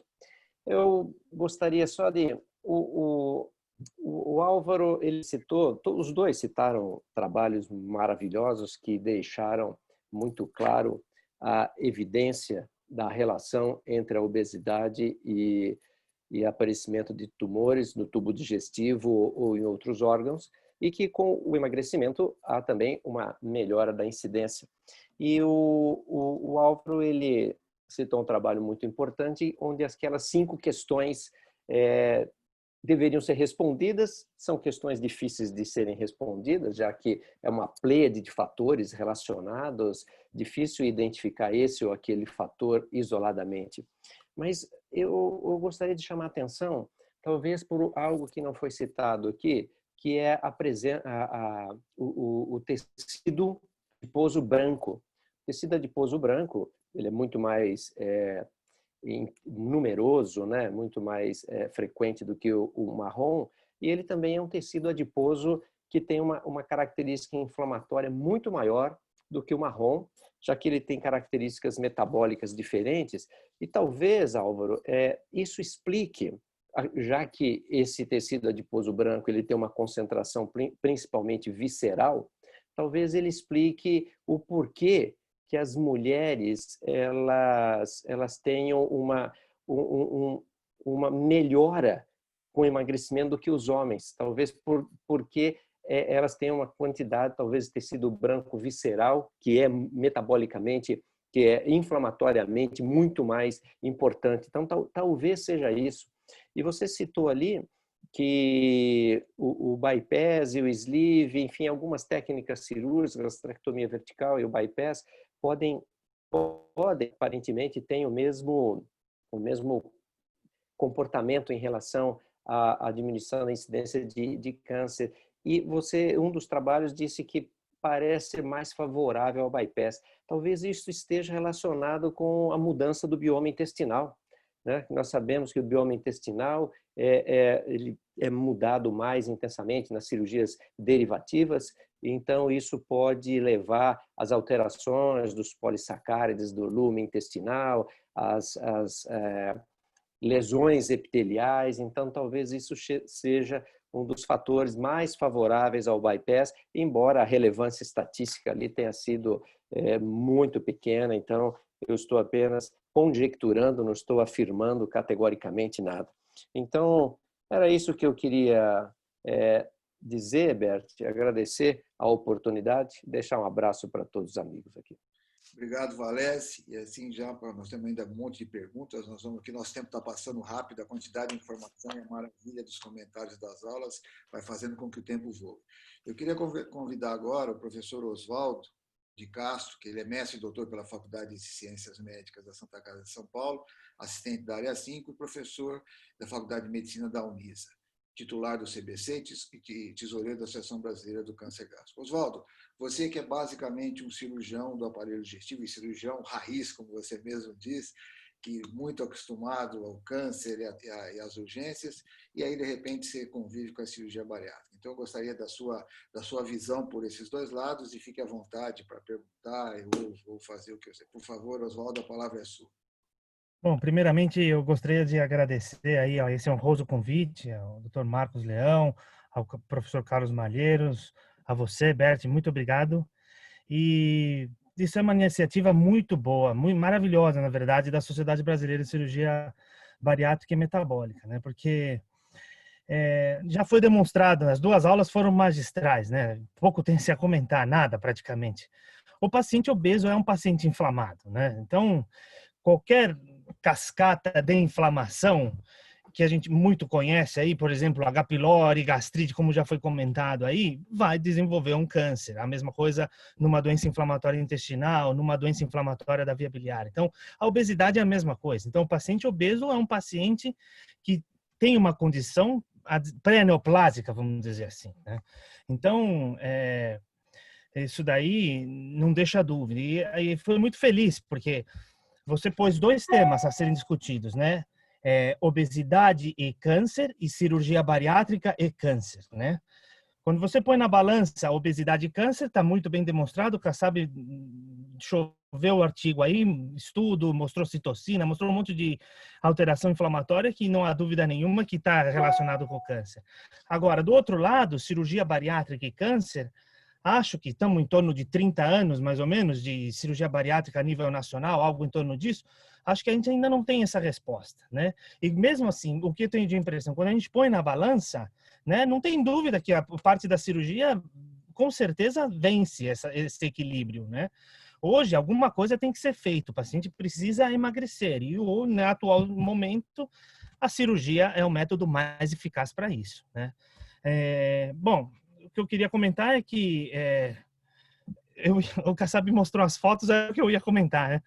Aquele estigma daquele paciente oncológico, que essa é a minha área de atuação, né? Acabou, né? Há muito tempo eu não opero um paciente magro, vamos dizer, caquético, ninguém esquece, um magrinho, e olha que eu faço cirurgia coloretal também na Unis. Então, há muito tempo que eu não opero paciente magro, pessoal, muito tempo, né? E cada vez mais jovens, e a literatura tem demonstrado isso com preocupação. Então, aquele negócio que a faixa etária média de incidência do câncer de estômago está em torno da 5ª, 6ª década isso aí tem mudado radicalmente. Você tem notado um desvio aí para a faixa etária mais jovem, 30, 40 anos, e tumores extremamente agressivos do ponto de vista biológico e molecular. Extremamente agressivos, né? Primeiro que são cirurgias dificílimas de serem feitas, porque você tem que trabalhar a nível de linfonodo, raiz de mesentério, com a obesidade visceral, isso traz extrema dificuldade, né? A morbidade aumenta significativamente e, a longo prazo, a gente percebe que a evolução desses pacientes, às vezes, não é das melhores, assim. Então, há algo mais e precisa ser feito. E parabenizar a sociedade de cirurgia bariátrica, parabenizar a Santa Casa. A Santa Casa, desde os primórdios da cirurgia bariátrica, ela muito cuidadosamente, lentamente, ela recebendo o professor Garrido, instalou um serviço de cirurgia bariátrica, metabólica também, e esse serviço fica no escopo do grupo, o grupo de estômago. Nesse grupo tem câncer, tem bariátrica, tem outras doenças do estômago. Isso é muito importante porque o que a gente pode ver por aí, em muitos grupos que publicam bastante, com altíssimo volume, é alguns, às vezes até métodos nem tão sérios do ponto de vista ético. Isso daí precisa estar no ambiente universitário para ser desenvolvido, né? Então, parabenizar o grupo inteiro aí. Obrigado, Oswaldo. E agora eu quero convidar o Dr. Fábio Viegas, meu irmão, presidente eleito da Sociedade Brasileira de Cirurgia Bariátrica e Metabólica para o próximo biênio, atual vice-presidente, responsável técnico pelo instituto que leva o seu nome e também pelo Centro de Excelência do Hospital Copa d'Or do Rio de Janeiro. Fabinho, a palavra é sua.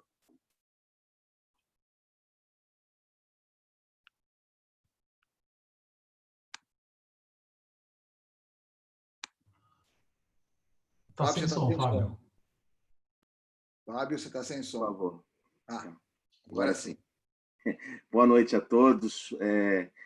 Muito prazer estar aqui com vocês nessa noite. Excelente apresentações, excelente iniciativa. A sociedade brasileira não poderia deixar de abraçar uma iniciativa como essa. Parabéns ao Luiz Vicente, Bert, sempre inovando. Eu tenho algumas considerações em relação ao câncer, ao esôfago de Barrett e a cirurgia de gastrectomia vertical. E acho que é importante nós fazermos aqui lembrar a questão histórica do esôfago de Barrett, porque a gente sabe que a incidência, a prevalência do esôfago de Barrett é baixa, 1%, 1,5%, no máximo na população geral. E a gente sabe também que desde 1970, desde que foi estabelecida que o Barrett é uma condição adquirida e que ocorre em resposta a um refluxo, levando ao epitélio colunar do esôfago, eu acho que o Barrett vem sendo muito mal interpretado. E, enfim, com o passar dos anos, abraçou-se um espectro de pelo menos 3 tipos celulares diferentes no esôfago, né, que geralmente ocorrem como um mosaico aquilo ali. Então, essa associação, obviamente, eu não estou aqui descartando a associação de adenocarcinoma, que foi estabelecida, obviamente, como resultado de uma vigilância endoscópica. No entanto, tem havido um debate em torno de quais características do esôfago de Barrett dispõem dessa conversão maligna. E, portanto, quais pacientes, e aí vocês vão entender a minha pergunta ao final, deve ser, de fato, classificado como tendo Barrett, propriamente dito. Então, assim, que Barrett nós estamos falando quando se associa à gastrectomia vertical? A minha pergunta para o Álvaro é essa. Que Barrett, que tamanho de segmento, Álvaro, se associa o Barrett à gastrectomia vertical? Barrett de segmento curto, ultracurto, longo, que diferentes subtipos celular, gastrointestinal, como é que a gente pode assim atribuir a gastrectomia vertical, que isso é muito comum atribuir a gastrectomia vertical como sendo uma doença, como sendo uma cirurgia que causa refluxo e, propriamente dito, vai causar o Barrett? Se a gente sabe de que Barrett existem, para você fazer o diagnóstico de Barrett, né, é difícil, você tem que fazer inúmeras biópsias, né, e tem, inclusive, uma brincadeira, o British Council, da Academia Britânica de Cirurgia Gastrointestinal, diz que o paciente com mais tempo de Barrett morreu de câncer de cólon. Então, assim, a gente sabe que a incidência não é isso tudo. Então, a minha pergunta, assim, que evidência de progressão, Álvaro, existe de fato entre a gastrectomia vertical e o Barrett e o adenocarcinoma de esôfago, que é o grande medo de se indicar, né, a cirurgia da gastrectomia vertical como sendo uma causadora de refluxo? Não sei se eu consegui me fazer entender na pergunta, mas acho que é importante a gente trazer aqui essa discussão em função dos diferentes tipos displásicos que a gente está falando aqui. A gente está falando de subtipos de células mucinosas, e a gente sabe essa associação da metaplasia intestinal incompleta associada ao Barrett, que a gente não tem pesquisa nenhuma em relação nessa associação com a gastrectomia vertical. Eu queria que você considerasse isso e, mais uma vez, agradecer a presença, enfim, o convite, perdão, a presença não, agradecer o convite de participar de um debate tão produtivo. Álvaro? Fábio, inicialmente eu gostaria de lhe parabenizar agora, pessoalmente ou virtualmente. Vai ser nosso próximo presidente. Parabéns e uma responsabilidade muito grande. Mas veja só, eu tenho algumas posições sobre o Barrett, sobre o refluxo e o sleeve, que eu acho que precisam ser consideradas. Eu não me sinto confortável em fazer um sleeve num paciente que eu sei que previamente tem um Barrett. Quer seja um Barrett curto, quer seja um Barrett com ou sem displasia. Com displasia nem pensar, né? Mas sem displasia também. Eu não me sentiria confortável em fazer isso. Agora, com relação ao refluxo, algumas coisas eu acho que a gente precisa entender. Que o sleeve causa refluxo, isso é fato, todo mundo sabe. Mas ele causa refluxo, vamos lá, na minha casuística, eu fiz um levantamento recente, 70% dos pacientes com sleeve com mais de 2 anos não tem refluxo. Então, eu vou estar lidando com 30%. Desses 30%, a maioria é aquela esofagite grau A de Los Angeles. Então, se eu vou lidar com um procedimento que eu sei que pode dar refluxo, eu vou tratar e prevenir as complicações desse refluxo. E é assim que se faz com todos os pacientes que não foram operados e que têm refluxo. Então, eu vou tratar e, tratando, a literatura já mostra que o tratamento de refluxo em pacientes operados, o resultado é muito melhor do que nos que não foram operados. Então, eu vou conseguir prevenir a progressão desse refluxo. Eu trato ele inicialmente. E o tratamento não precisa ser contínuo. A gente sabe que o refluxo nem sempre você precisa ficar tomando a vida toda. São períodos que o paciente vai, toma, para e retoma isso daí. Eu tenho essa preocupação e a literatura também tem mostrado que os pacientes que tiveram o sleeve, a incidência de câncer na junção esôfago-gástrica é mínima. E aquele trabalho que eu mostrei na Obesity Week, que biopsiou a junção de mais de 4.000 pacientes e comparou com pacientes de bypass, mostrou que não houve diferença nem nas displasias, nem na incidência de câncer, nem na incidência de Barrett. Não? Então, assim, o que se diz é que o Barrett vai demorar 10, 15, 20 anos. Daqui a 20 anos nós vamos ter um estouro na incidência de câncer de junção. Sim, mas se dizia que também no bypass iria ter um estouro na incidência de câncer no estômago excluso. E isso a gente está vendo que não acontece, e eu concordo plenamente com o professor Paulo Kassab quando ele diz que o estômago excluso, para mim, ele está protegido do câncer. Entendeu? Então, assim, são algumas considerações que a gente tem que ir para a literatura. A literatura não está mostrando isso. Não está mostrando que o Barrett do sleeve se transformou em câncer. A incidência do câncer está baixa. Agora, eu, sinceramente, não me sinto confortável em fazer um sleeve num paciente que eu já sabidamente sei que tem Barrett. Não faria. Agora, cuido do sleeve, cuido do refluxo desse paciente com sleeve de maneira preventiva para que ele evite que isso evolua para um esofagite importante, grau C, e aí sim evolua para um Barrett e consequentemente, para... Obrigado, professor Álvaro. Obrigado, Fábio. Professor Malheiros e o Dr. Marcos Leão, vocês estão quietinhos aí, mas eu não vou deixar vocês sem nada, não. Então, eu vi que o Malheiros alguma vez subia a sobrancelha, às vezes ele fazia assim, Malheiros, vamos lá, quero seus comentários, quero que você faça, porque você, desde o começo da cirurgia bariátrica, você esteve lá, junto desde o comecinho, e também você não abandonou a sua parte do estômago da cirurgia da parede digestiva. Então, eu queria saber depois do Dr. Marcos Leão.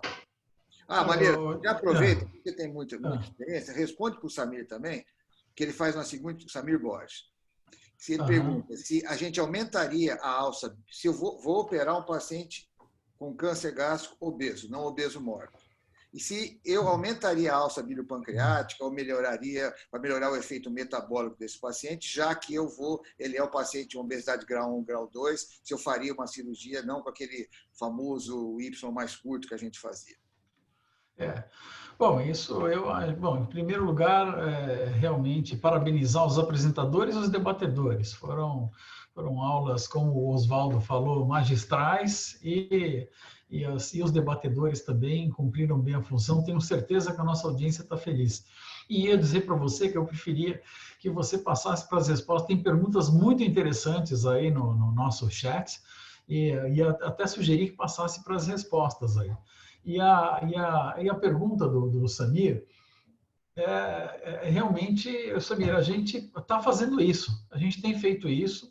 Isso aí o Kassab mostrou a fotografia dos pacientes que a gente tem operado, e pacientes às vezes obesos com diabetes tipo 2, sabe, já com comprometimento metabólico pela obesidade, e a gente tem preferido realmente fazer uma alça um pouco mais longa, principalmente a alça biliopancreática, um pouco mais longa do que o habitual do Y de Roux nas reconstruções após gastrectomia total ou subtotal por câncer. Então, a gente tem feito isso, os pacientes têm evoluído bem, mas a gente ainda não tem uma compilação de dados suficiente para emitir algo estatisticamente significante. Mas essa sua ideia é a nossa ideia. Então, a gente tem aplicado isso. Tem chamado muito a atenção. Aliás, isso a gente lembra quando...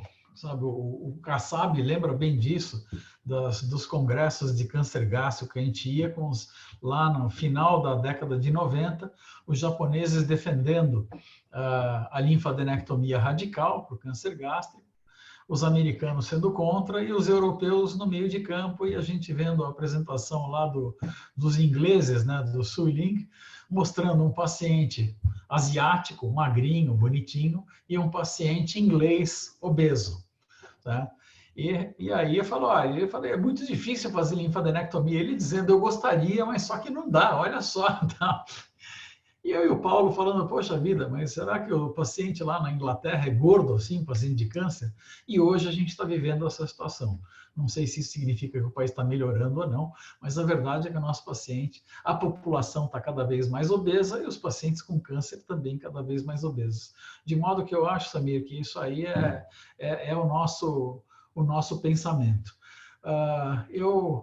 Isso não... Todos os tópicos importantes. Eu acho que a obesidade a gente está aprendendo ainda. A gente, desde o começo, está aprendendo muitas coisas que a gente sabe. A cirurgia bariátrica se transformou em metabólica sem querer, porque quando se começou a fazer cirurgia bariátrica, não se imaginava o efeito metabólico que ela fosse ter. E que foi aparecendo tudo, a grelina, o controle do diabetes tipo 2, não se esperava ser uma coisa tão contundente como foi. Tá? E eu acho que a gente continua aprendendo, acho que precisa estar com o espírito aberto para as outras ideias. A microbiota é um assunto de ponta. O Wilson está com um trabalho em andamento, em conjunto com o pessoal do Einstein. É muito difícil fazer trabalho com microbiota, sabe? Extremamente difícil. E a gente já sabe que tem alguma diferença, mas ainda não tem número de pacientes suficientes, porque é pela dificuldade de colher mesmo o material. Sabe? E de modo que eu acho que a gente precisa estar com o espírito aberto e algumas coisas a gente já tem como consistente. Então, obesidade é fator de risco para câncer. A Marineide comentou no chat que tratando obesidade é uma forma de diminuir a prevalência de câncer, a incidência de câncer. Então, acho que o caminho está certo e eu queria passar de volta para você, Bert, para colocar, acho que as perguntas do chat estão muito interessantes. O Cláudio de Luca está fazendo umas perguntas muito boas aí, acho que para colocar para os debatedores e para os apresentadores depois que o Marcos falar aí o comentário dele. Parabéns para todos. Marcos, antes do seu comentário, só para quem não conhece, a Marineide citada é a doutora Marineide, que é oncologista lá da Santa Casa, então, até respondendo lá a pergunta que o Senna fez. Marcos, os seus comentários, depois nós vamos passar para as perguntas. Mas eu queria aqui deixar que o Rafael Cassarotti parabenizando, a Karina Rossoni também parabenizando, o Pedro Ormes, todos eles, o Juliano Canavarros, o Orlando, todos, a Galzuinda, todos eles elogiando essa iniciativa. Marcos, seu comentário, depois nós vamos para mais 3 perguntas, 4, que nosso tempo já está, mas nós vamos tentar responder todas aqui. Marcos, por favor.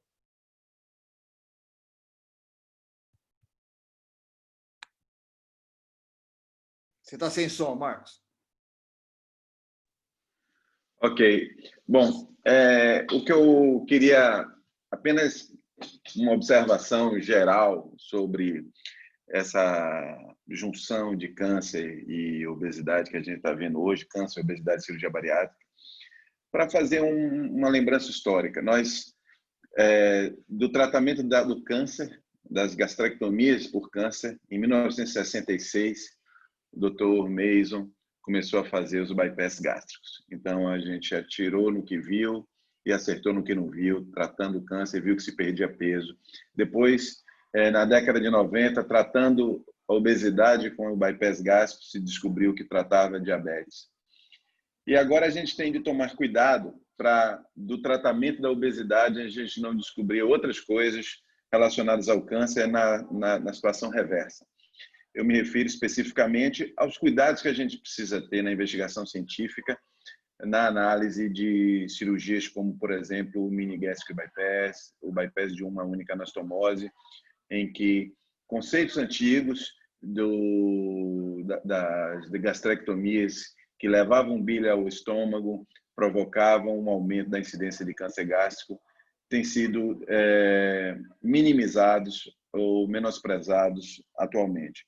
É importante a gente lembrar que determinadas lesões, determinadas alterações histológicas, genéticas, levam anos e muitas vezes décadas para acontecer, e a gente precisa ter cuidado com o desenvolvimento de novas técnicas e investigar isso na perspectiva do longo prazo, assim como a perspectiva do longo prazo do refluxo gastroesofágico determinado pela banda gástrica ou pela gastrectomia vertical, só pode ser avaliado na perspectiva do longo prazo. 10 anos é um nada para isso tudo, e a gente precisa, para fazer afirmações mais enfáticas, pensar no longo prazo e pensar que fatores de risco já bem demonstrados, então, fatores de risco de gastrite alcalina, de refluxo biliar para o estômago, de refluxo gastroesofágico importante, são fatores sabidamente carcinogênicos e que a gente tem de levar em consideração na hora de propor qualquer técnica e na hora de propor qualquer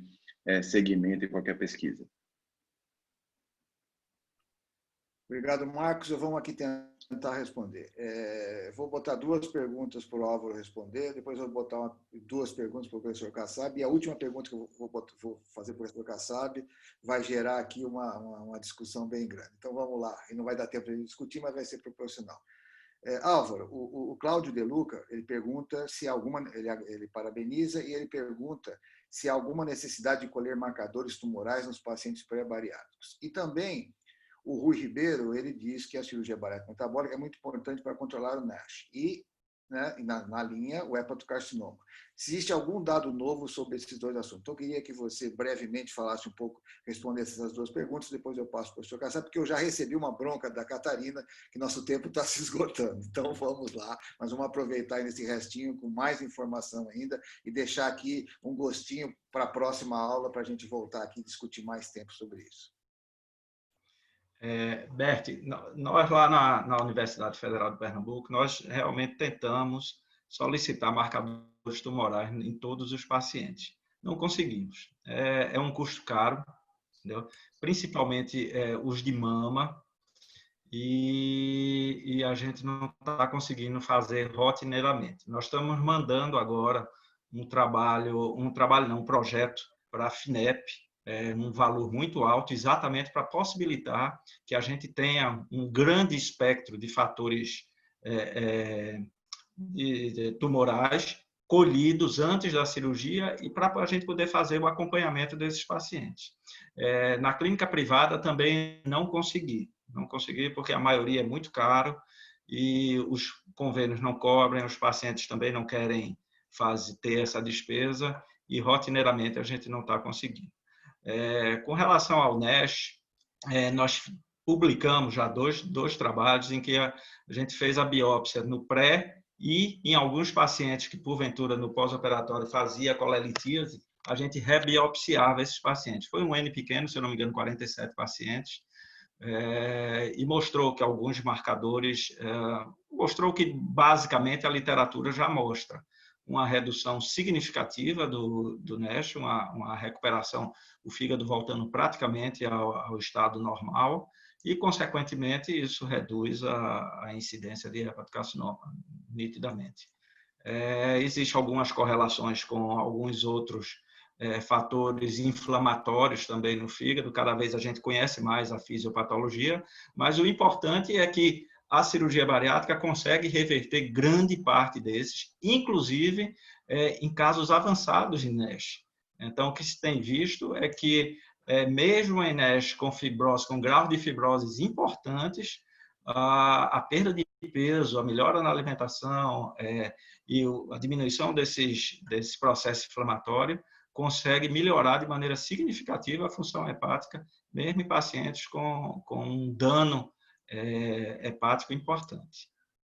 Obrigado, Álvaro. Professor Kassab, vou passar as 2 perguntas que eu gostaria, e a pergunta que eu iria lhe fazer, o Rodrigo Strobel já também botou o assunto em voga aqui, vou deixar para o finzinho. Então, o Dr. Héctor Geninazzi, lá do Uruguai, ele diz que nos primeiros casos do Dr. Attila Sendas, que todos nós conhecemos, ele fazia a gastrectomia em todos os seus pacientes pelo Chile ter aquela maior incidência de câncer gástrico.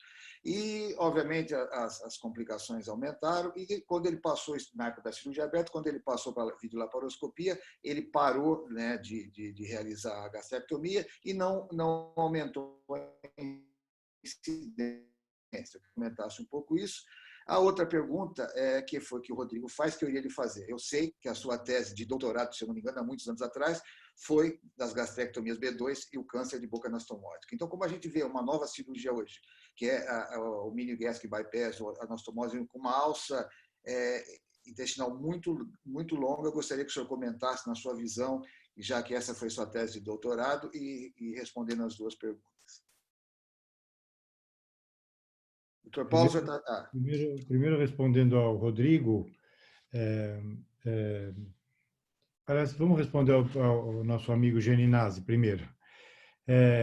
Eu sou um bom amigo do professor Attila Xendes, do Owen Korn, que é quem publicou com ele o estudo, e de fato, ele tem razão, mas a minha proposta de fazer a gastrectomia é nos doentes portadores de gastrite atrófica. Esses eu não tenho dúvida nenhuma que deve ser feita. No doente normal, não, mesmo que seja um país como o Chile, que é um risco elevado, acho que não deve se fazer. Agora, se o doente tiver gastrite atrófica prévia, eu não tenho dúvida nenhuma que isso deve ser feito. Aliás, é um estudo, Wilson, Elias, para nós juntarmos aí e estudarmos isso aí para frente. Respondendo à pergunta do Rodrigo Strobel, e aí o professor Marcos Leão, o Bert e o Dr. Fábio Viegas me protejam da paulada, vou levar a paulada de tudo que é lado, mas eu sou muito sincero. Eu não tenho dúvida nenhuma que o mini gastric bypass vai aumentar a incidência de câncer no remanescente gástrico. Eu não tenho dúvida nenhuma que isso vai acontecer. Eu estudei isso a fundo nas minhas duas teses. O refluxo bílio-pancreático duodenal é um carcinógeno tipo 1 reconhecido pela OMS. Ele provoca carcinogênese no coto gástrico, ele provoca carcinogênese no estômago íntegro, ele aumenta a proliferação bacteriana e, consequentemente, a nitrosação. Esses são estudos, como o professor Fábio e o professor Leão falaram, de 40, 50, 60, desde 1945, Mason e Stewart já demonstraram que esse refluxo é altamente nocivo. E, então, tanto para essa resposta quanto para a resposta do Sleeve, nós vamos precisar dos estudos japoneses, estudos que são os nossos filhos que vão ver o resultado, daqui 60, 70 anos. Mas eu não tenho dúvida nenhuma que daqui 70, 60 anos a resposta vai ser sim, o mini gastric bypass aumenta a incidência de câncer no remanescente. Essa é a minha posição. Obrigado, professor. Nós estamos aí já... Vamos pegar mais 7 minutos para a gente terminar. Professor Kassab, já que o senhor já está aí, o Alexandre Elias, nosso companheiro, ele pergunta sobre os tumores neuroendócrinos. Então, gostaria que o senhor se o aumento da hiperplasia das células pancreáticas poderiam levar, existem alguns estudos de desídio-blastose. Então, há alguma coisa que o senhor tenha lido, tenha visto em relação aos tumores de pâncreas neuroendócrinos e a cirurgia bariátrica? Essa é uma ótima pergunta. Eu não sei, essa eu não tenho resposta ainda, mas a gente vê, quer dizer, já era quando eu estava estudando para fazer minha tese lá de doutorado, que eu fiz as gastrectomias, a gente já via hiperplasia de célula neuroendócrina no pâncreas. A própria gastrectomia parece favorecer um pouquinho as neoplasias pancreáticas. Então, essa é uma preocupação, mas eu não tenho convicção disso aí. Eu não tenho convicção. Me deixa muito curioso saber o que vai acontecer com as células neuroendócrinas no estômago excluso, as células produtoras de gastrina. Então, mas acho que essa não é a preocupação em relação ao estômago. Agora, no pâncreas, sim, acho que isso é uma coisa que a gente deve ficar atento. A gente teve alguns doentes, um doente que o professor Malheiros operou e que a gente tentou reverter com casos graves de hipoglicemia. Então, essa é uma pergunta que a gente não tem resposta ainda e que a gente vai ter que estudar principalmente o perfil hormonal desses doentes no longo prazo. Muito obrigado pelas respostas. Só deixando que o nosso tempo está se encerrando, o Rafael Cassarotti, ele parabeniza a todos, a Lilian Cárdia e o Thiago Zego, nosso mais novo integrante lá do grupo também, que está participando e parabenizando pelas palestras. Eu gostaria que daqui para frente os senhores todos se colocassem numa posição muito bem alinhada e muito bonita aí, porque nós vamos fotografar esse momento histórico. O Caetano já tentou e nunca ninguém está olhando direito, e agora as meninas da sociedade elas vão fotografar, porque eu acho sim que esse foi um momento muito importante para nós eu sempre digo que a gente sempre aprende, já repeti isso a semana passada, o Elias estava comigo, que a gente sempre aprende alguma coisa em cada aula que a gente assiste. E hoje nós aprendemos muito, foi muito enriquecedor, os dois palestrantes e todos os comentários, como o Dr. Malheiros falou. Eu acho que essa aqui é a primeira de muitas que a gente deve fazer.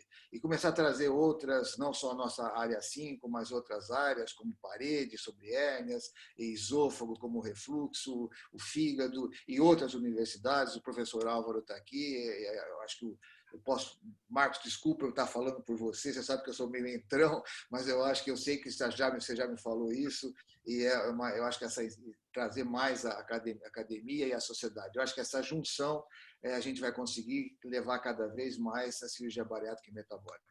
Eu queria agradecer a todas as meninas da sociedade, Ângela, Catarina e Célis, que sempre nos dão apoio.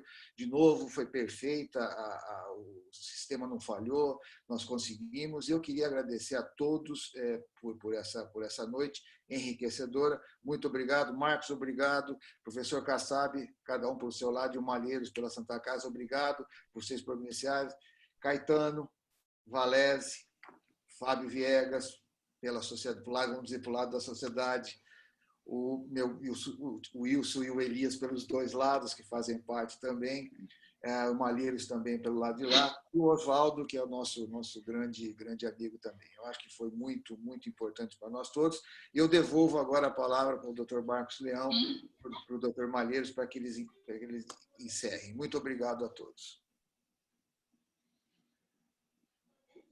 Luiz, o justo era você encerrar, porque você que é o grande mentor, você que é o grande elo dessa brilhante conexão entre Santa Casa de São Paulo e Sociedade Brasileira de Cirurgia Bariátrica e Metabólica. Dentre outras imensas contribuições que você trouxe para nós todos, você está trazendo mais essa convivência com os acadêmicos de uma das melhores e maiores universidades de medicina do país. Eu só tenho a agradecer a Santa Casa, agradecer a todos nós, amigos aí da sociedade que abrilhantaram esse evento. Parabéns a você e parabéns a todos. Eu estou de acordo, Luiz. Roberto, você pode encerrar. Só antes de você encerrar, eu esqueci de falar do Valese. O Valese foi muito bondoso, mas deu um ar assim que eu era o professor dele. Não, eu era o residente mais velho dele. Certo? Nós somos contemporâneos de residência e ele tem essa cara de menino, mas não é não, viu? Isso aí ele não é tão jovenzinho assim, não. Contemporâneos. E, inclusive, fizemos a nossa livre docência juntos. Em 2009, fizemos o concurso juntos, que foi muito bom, muito gratificante. Aliás, eu só fiz o concurso por causa dele, que ajudou a dar o empurrão final. Então, um abraço para todos aí, mas especial para o Valese, que é velhinho também. Tá bom? Isso. Já tirou a foto? Você, Bert, obrigado. Já tirou? Disfarça. Acho que sim, já tiraram. Gente, muito obrigado a todos. Então, uma boa noite. Agora vamos aproveitar. Quem vai para o vinho vai, quem vai para o jantar vai, quem vai estudar, que estude. Boa noite a todos. E a todas as pessoas. Nós tivemos um pico aí de mais de 110 pessoas, mas mesmo agora, com tanto tempo, a gente já tem 72 heróis que estão aqui com a gente e aprendendo. Boa noite e muito obrigado a todos. Boa noite. Boa noite. Obrigado, um abraço. Boa noite. Boa noite.